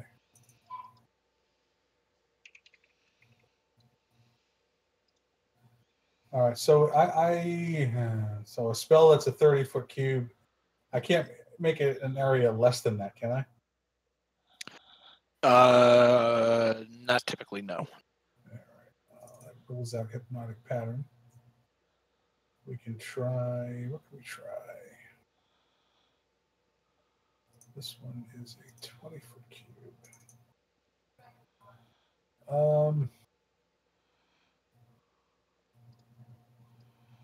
Yeah, let's try that. I want to get this group here with a. I'm going to move up first of all, so I have line of sight on all of them. Okay. And I want to fairy fire that whole group. All right. And now it's a 20-foot cube, so I can't get this guy in the corner, but I should be able to get these guys. So let me like that.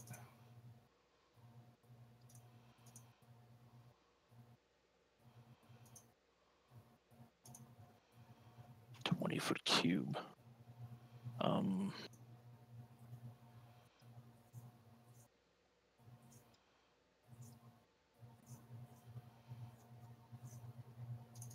And we'll go with a yellow glow. Okay. For the dawn.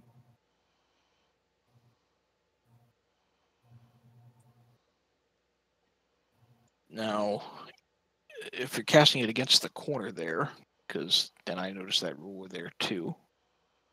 I was just trying to figure it out, like, because I fucked up on Fireball the other day.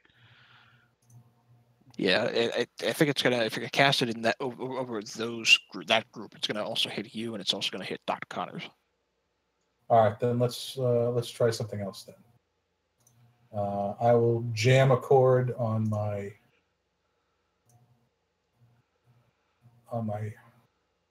mandolin. All right. Now this is a 10-foot circle. Okay, that'll do. So that should, if I cast it here, we're out of it. Yep. Tegan's out of it, and it'll get all 4 of them. Yes. All right. So they'll all have to make con saves.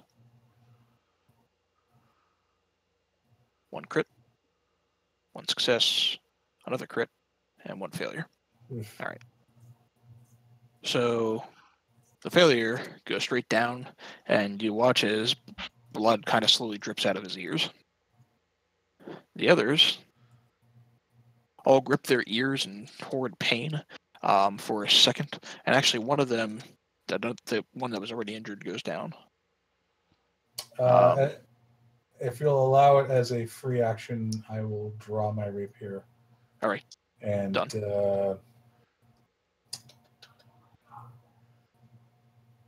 I'll go with Danger Zone again. All right. Big Snake. Snake time. So they do not have fairy fire on them, correct? No. Can I get through this door and around without having to move down? You kind of slither across Will's boot. All right, cool. I'll move to here and then attack this one here. All right. Well, you've seen the snake a dozen times, but you've never felt how it is. Yeah. All right. The bite's good enough. It bites hard into him. You watch as he goes down, convulsing. Yes. All right. With the last... I'll move here. All right. The last Reaver, taking his shark tooth longsword, is going to attempt to hit Tuck with it. Missing. The remaining bandit's still alive. One's going to move right up next to Tegan. 2 are going to surround Tuck. And one's going to move right up next to Will, the one that got injured with the shattered. The one against Will is going to swing at you with a scimitar. Missing. 1 then against Tegan. Missing. And then 2 against Tuck. A 19 will hit. You take 6 points of slashing. All right, Kent, you're up. I'm going to. Well, seeing as that doorway is really packed, can I hit the guy with melee from here? Sure. I'm going to smack him with my staff, or attempt to. All right. Nope. Okay. All right. Tuck, you're up at the top of the round. I'm going to hit the douchebag on my left. All right.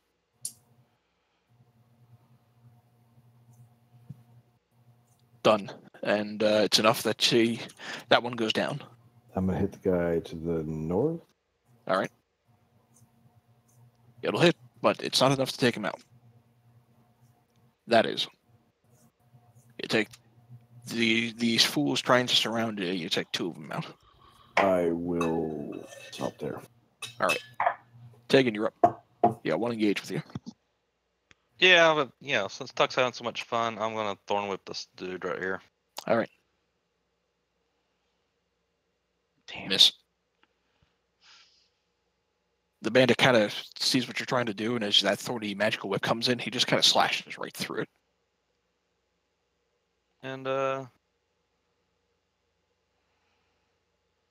yeah, that's all I'm gonna do for now. All right, Dr. Connors. I'm going to shoot this guy right. here. All right. Good enough. Your arrow finds a weak point, and he goes down. Ooh. I think that's all I can do. All right. Will, you're up.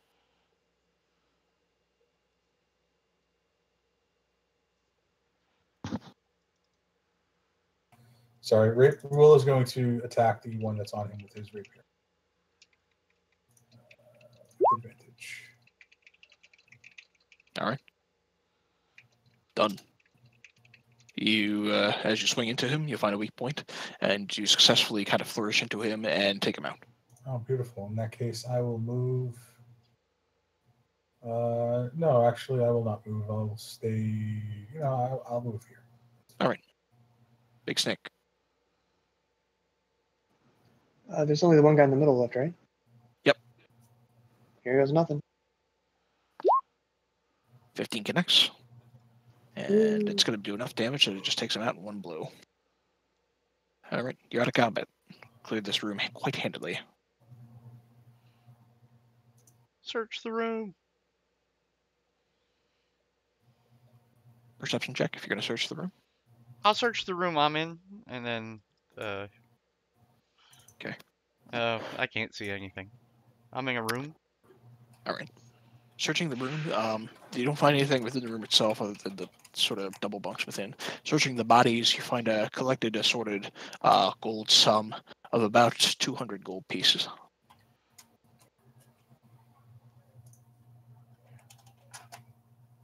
I'll go in here and search this room to kind of help my wizard out. Sure. In that room... And I can't... apparently I can't search it either. No, but counting along the weapon racks, you find there's a total of 20 spears, 10 short swords, 5 scimitars, 5 light crossbows, 400 crossbow bolts, 200 arrows, 15 suits of leather armor, and 8 of those horseshoe crab shell shields. Is the leather armor better than what our druid is currently wearing? It's regular leather armor. Does any of the weapons here stand out over any of the others? I mean, is it all just pretty much generic stuff, or is there one that None of them stand out as being particularly magical, just looking around. Well, it's not necessarily magical. Does one look better or have some gems in it or something? No, it looks like they're kind of generic. The shields are a little odd, but they don't seem magical in any way. Okay. Okay. With that, I'm going to exit back out to here. Yep, I'm going the same way. All right. How many light crossbows were there? There are 5 light crossbows. I'll take them. All right.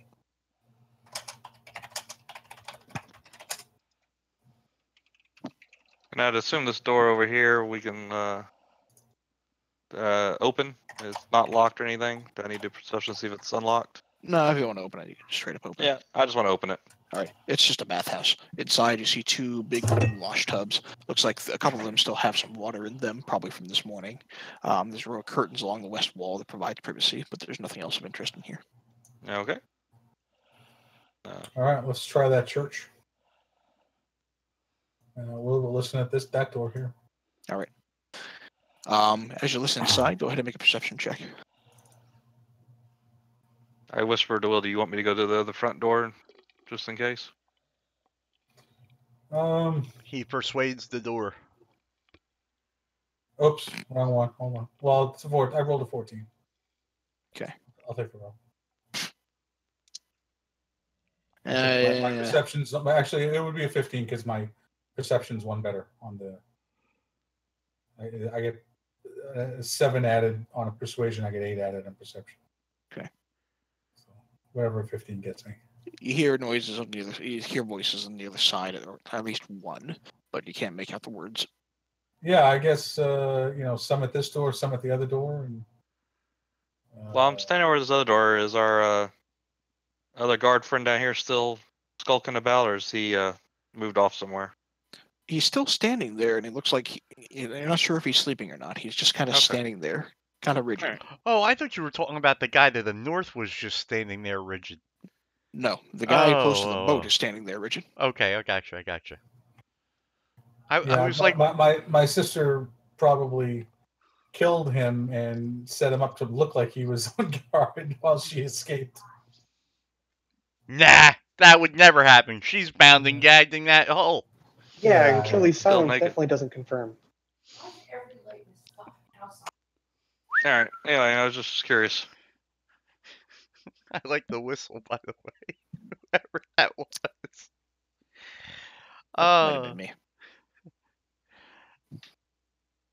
Garen, you coming up here, buddy? Yep.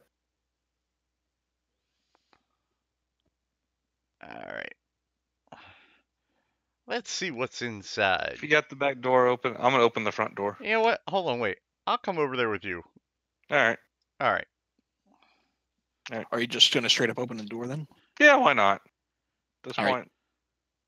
Opening the door, you see sitting on, not quite in the right position here. There we go. Sitting on some pews, you see two individuals kind of in that same sort of sea-like armor that you've been coming across. They're sitting there, they look a little bored, but at the very top near what appears to be some sort of pedestal that contains some sort of symbol is what looks to be a woman in, you think maybe some sort of priest-like robes. And as you open the door, she says, come in, we've just started. Have a seat. Oh, I will come on in and have a seat. All right. I'll sit at the back of the thing.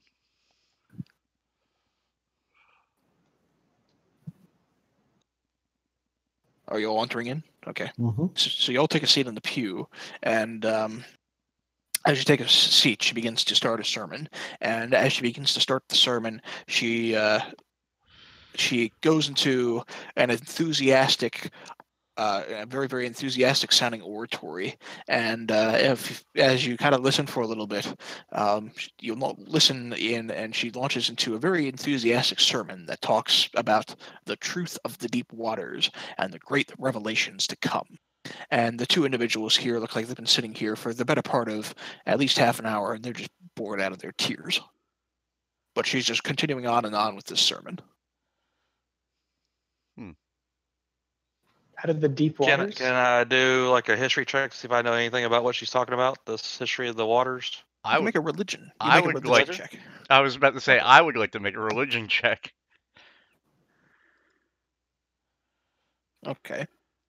So, peering around the chapel and kind of getting a sense of things in here, you at the altar on the far west end of the room, there's no idol that hints at any sort of specific deity, but you do see there's a crude symbol painted on the wall just above the altar that resembles the symbol that you got on the stone slab that from Grimjaw. You also see near the chapel door as you entered in were several straw pallets. But as far as talking about the truth of the deep waters and the great revelations, you get the sense based on the surrounding detail and what you've gotten to know about the area. She's obviously a water cultist, so she's playing to the elemental cult of water, particularly the evil elemental cult of water. And Kent, with your studies, you know that that the evil elemental cults, they tend to follow or venerate a specific type of elemental, either air, fire, earth, or water, and they all tend to answer towards some sort of evil elemental high lord, if not the straight prince of the elemental planes. So to give it in World of Warcraft terms, think of it like, Ragnaros, fuck, I can't remember the names of all the other ones, Alakir, those guys. Right. I mean, isn't no, I guess I guess that wouldn't be Thorine. Yeah. Yeah, I was trying to think I'm trying to think of actual Forgotten Realms lore. I was trying to think what god that would sort of fall under. Like not Timora. Oh god. It doesn't fall under a specific god within the Forgotten Realms. It falls under not true deities, but elemental lords within the elemental plane. Okay. I stand up while she's in the middle of her sermon, and I say, "What about the Lords of Fire?" She snaps back at you and she says, "The Lords of Fire pale in comparison." Yes, yes. But so far we've killed most of your people, and I need to know where to find the Lords of Fire. At this, the others kind of perk up, and she goes, "What?" Surrender now, or face our wrath. They all grab their weapons, and she's ready to defend the temple to the death. So go ahead and roll initiative.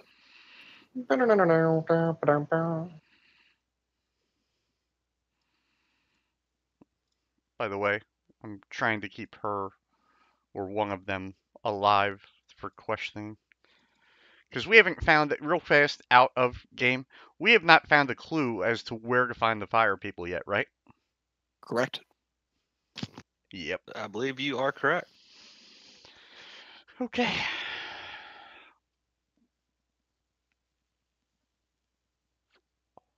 All right. I'm assuming, let's see. Kent. Big Snake. All right. Dr. Connors, you're up first. Cool. I'm going to pull out my blades and use an action to make them active. So both of their things will be active, and then I'm also going to put using my main action, Hunter's Mark, on the main bitch in the front. All right. And that'll be my turn. Basically, well, I'll move into position here. There we go. That's where I want to be. All right. Tuck, you're up. I'm gonna hit the guy right in front of me. All right. All right. All right. Both attacks will land. Mm. 6. All right. So, all right. So as you flourish into him, he will actually go down. As you hit him hard with the quarterstaff. Wonderful. And if you want, you can knock him unconscious. With that last one, yes, I will knock him unconscious. All right, done. All right. The priest at the front, you watch as she raises her hands and she begins to utter a chant of primordial. And as she does... Well, she would do that. Except she's counterspelled. Also, do I know what she's saying since I know primordial? Something along the vein of spirits of water. Sleet Storm. I see it. Okay. No, I just wanted to know what spell she was casting, but you already linked it. I'm sorry. Yep. And she has to roll against what, my DC? Well, I think if it's a level 3 spell, Sleet Storm is. I think Counterspell might automatically counter it, but link Counterspell for me. Sure. Yeah, up to 3rd level is automatically countered. Oh, well, that's good, but I will link it anyway for you. Oh, I got here. I actually had to cast it to link it. If a creature casts 3rd level lower, its spell fails and it has no effect. Yeah, so it has no effect as if you counterspell it. And she curses. All right, Kent, you're up. Hold person on her. All right. And I will be casting that from the... Oh, no, well, yeah, I guess I would be casting it from the ring, so that would be my action. All right. Hold person. 1 second. Let me pull that back out.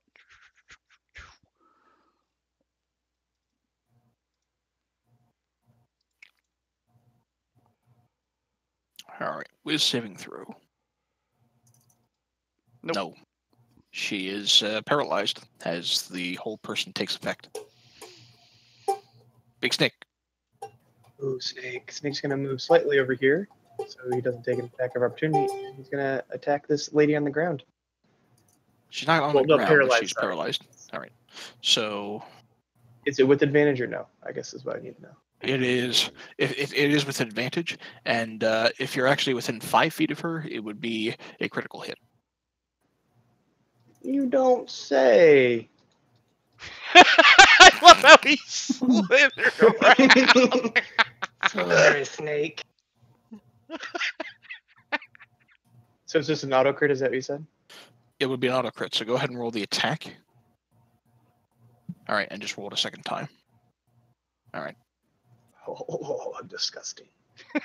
And you like that spell. Can the poison put her to sleep instead of killing her, by chance? Sure, especially because she crit failed to save. Yeah. So 16, 26, 27, and 16, 37, 40, 43. She's actually not out yet. That's good, because I haven't used my swords on her yet. All right, she's really badly injured, though. Tegan, you're up. Oh, what to do? What to do? I guess at her, I'm gonna thorn whip her. Damn. Nice thorn whip. All right, is that against her? Yeah, it's against her. All right. So as that'll land, and as it does, and as you pull her in, if your snake, 5'10", gets about that close. If your snake wants to make a sort of a poisonous bite. No, it's a 12. I rolled with advantage. Well, I guess it would be with advantage. It still would be advantage. All right. Yeah, if you want, the poison can put her to sleep. Ooh, she's asleep. So she's unconscious. All right. Will, you're up. Assuming that Tegan, you're not moving. Nope, I'm good right where I'm at. All right.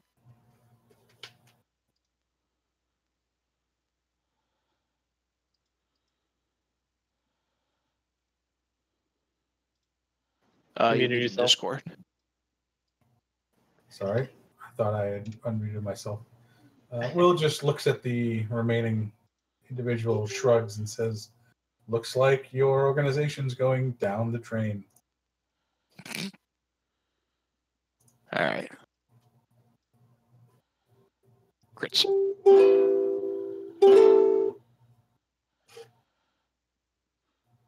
Seeing still wanting to kind of defend the place, he's going to take out his scimitar, his shark tooth sword, and he will actually swing it over at the snake.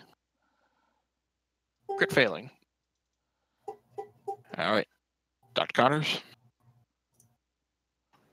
Oh man, I'm gonna hit this bitch real hard here.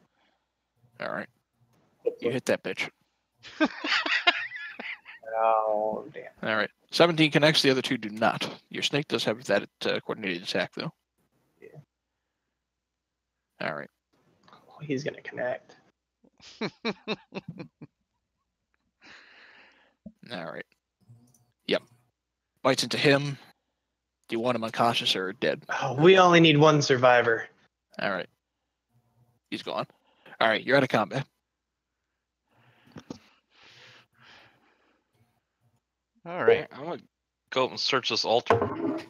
I'm gonna go tie her up with manacles. All right, done.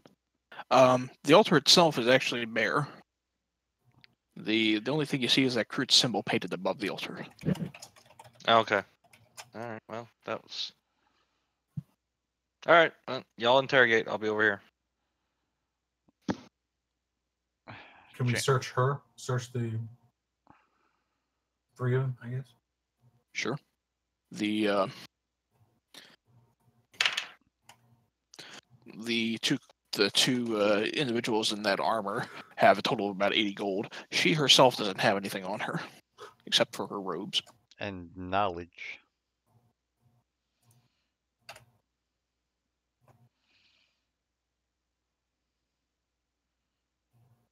And after we're done, she won't even have those. I mean, what? All right, she's all tied up, right?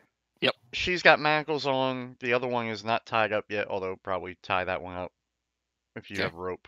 And then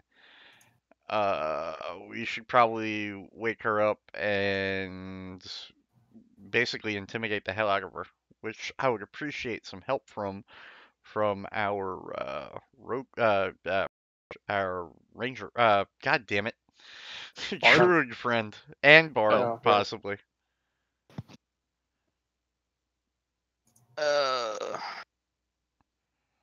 Sure. Give me 1 sec. I say to Will, let's find out where these other guys are.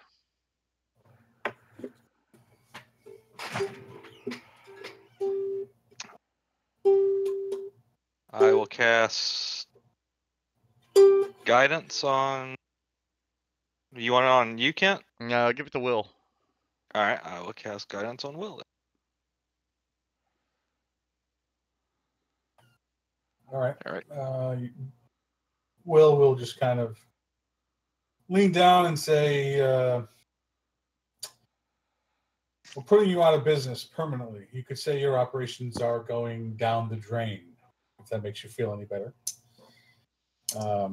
She kind of spits at you. Yes. That's all well and good. But before we leave here, we need to know where we will find the fire cultists, so we deal with them as well.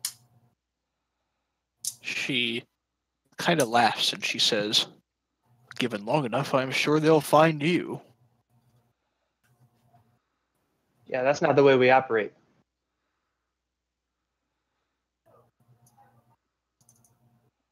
She says, "You've already caused quite a stir within the valley, I'm sure, if you are the ones I've heard about." Yes, well, if we are the ones you've heard about, and believe me when I tell you, my friends have no moral compunctions at all about just simply slitting your throats and letting the fire cultists find us. This one gets fed to the snake.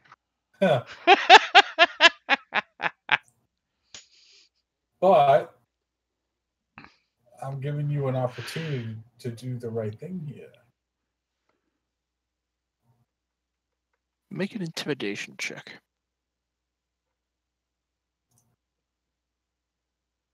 She looks at you, she looks at the others, and she will perk up.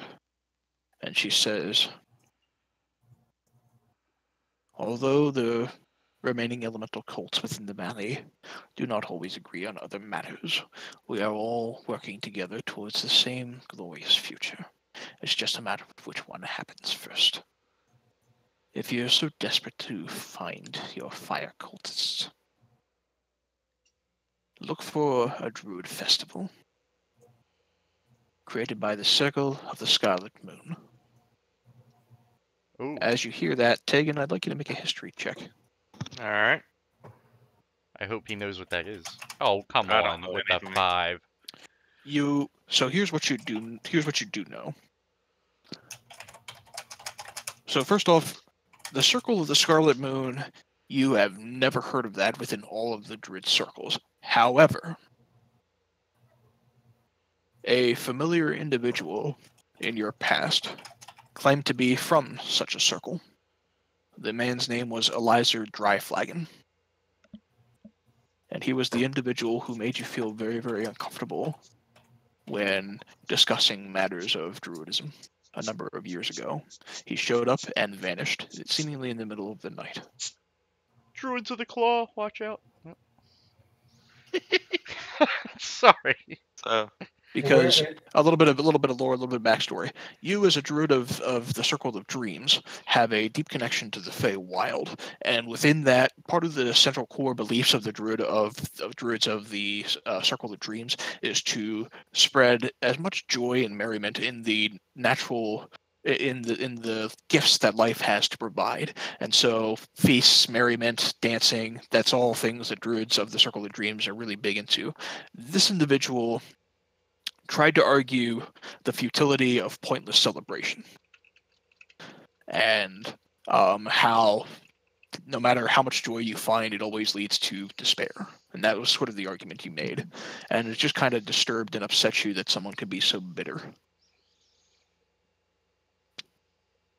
And I guess I do not know where this Elizur Dryflagon may be now because he vanished, right? He vanished. This is okay. the first time the thought came back into my mind. The thought came back into your mind as you heard the Circle of the Scarlet Moon. Because that's who he claimed to be with. But you've never heard of the Circle before, or heard anything more about it. Gotcha. I will kind of approach her then and say, thank you.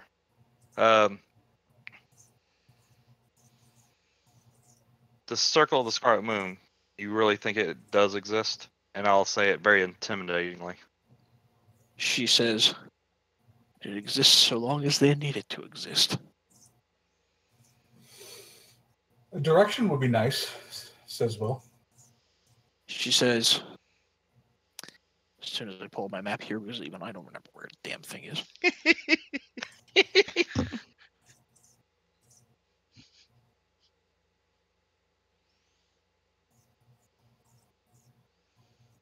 She says, they gather at an old hall close to the large path that connects Red Larch to the stone bridge. An old hall? An old hall. And when you decide you want to leave the Riverguard Keep, the location will be on the map when we transition back over to that map. Was that little branching fork that went to the south on that road? Different place. Oh, okay. That was a monastery, I think. That wasn't the monastery. It was something else there. Oh, it was a path to the. It was the path that led close to the monastery, but it's a different place there. All right. Will lean back and put his hand on his rapier and get a little serious with her and say, one more question, and this one's somewhat critical. We're looking for someone else as well. Short, gnome, tinkerer. Maybe you've seen him. He likes to wear a coat of arms, and by a coat of arms, I mean an actual coat of arms. That was really funny. That was really. Have you seen this gnome? I know of whom you speak, but I have not seen him. Where might we find this gnome? I do not know. Rats. All right, gentlemen. Do we leave her live? I don't know. We'll ask her. Was he here? No. Okay, so he doesn't have everything he needs yet. Okay. Next question: can you teach me how to summon water elementals to fight by my side? She says, it takes many years of hard work and dedication to reach that level of connectivity with the spirits of the water. Things that I'm afraid I nor you really have the time to do. Well, you have 10 minutes. She spits in your general direction. Yeah, well, look, this is all wonderful and all, and the spitting is just charming, but I'm going to leave, and my friends here are probably going to kill you because that's how they roll. No, I'm sorry, but this is coming from the guy who was like, thank you when intimidating goblins. Stab. Just throwing it out there. And left his sister naked in the gully. and stole her birthright. We covered her up, and I made sure she didn't get raped. What do you want from me? Look, I do what I can with you guys, you know? I feel like I'm the only good aligned guy in the party. That's because you are the only good aligned guy in the party. Actually, no, I'm neutral good, but slavery takes a poor bent to me. Yeah. And you know what the funny thing is? Both times that I've really gone overboard have both been issues where there have been slavery involved. Yeah, but that works for your character backstory, so. Yeah. But this one, I'm you guys do what you want. Will's just gonna make his way out the door, and we have a tower to check. Here's the deal. We have two towers to check. Well, I'd like to make a suggestion because I know it's getting close to stopping time. Why don't we knock them unconscious and leave them here? Okay. Much like we let the first air cultist They are literally evil and summon water demons that almost kill me every time we fight them. They summoned one water demon. I mean, the statement stands. They did almost kill me. Cards doesn't have a point. He did fixate on him. Will will just shrug and say, geez, you killed the minor functionaries. You might as well kill them. You know what? You're right. I'm trying to be a good guy. Snake. And at we'll that, walk away from this situation. At that, I'm going to say, and you killed your sister's friends. So, and then I'm going to walk out the door, and I'm going to leave them bound. All right. Tegan and Tuck, you're kind of looking around at this argument going on about the fate of these two prisoners. And they all just kind of walk away. And I'm guessing since we're going to end, I'd like to go check that boat out real fast since that guy was not moving. Okay, before we get to that, Tuck and Tegan, what are you doing?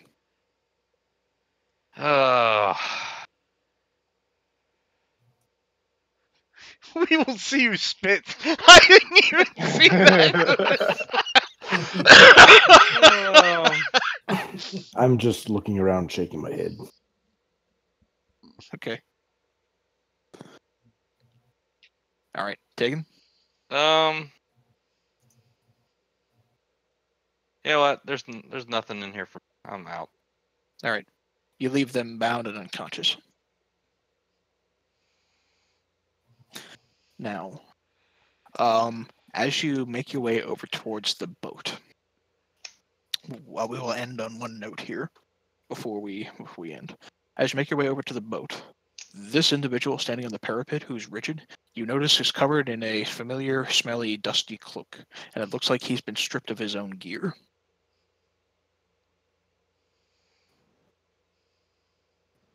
So is he dead? It looks more like he's paralyzed in some sort of spell. I don't know No, nothing those are about not all here. that.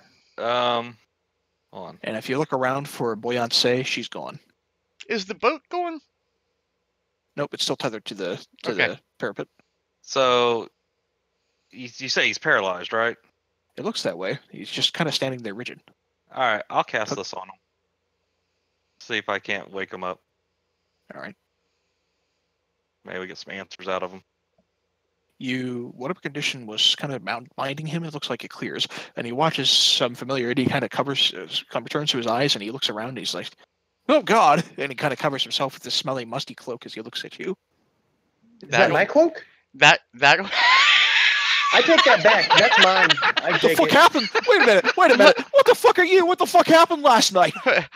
I'll say that'll teach you to be all kinds of rapey. Yeah, no, I take that cloak and put it back on. He backs away as you approach. Oh, bro, give me the cloak. He backs off. He's like, look, I don't know what happened. I just heard this really beautiful voice, and I'm waking up with this. Knock him out. You knock out a naked man. Oh yeah, put my cloak back on. Cloak. Nothing to see here. All right. All was well in the world. End scene. Oh man. All right, guys.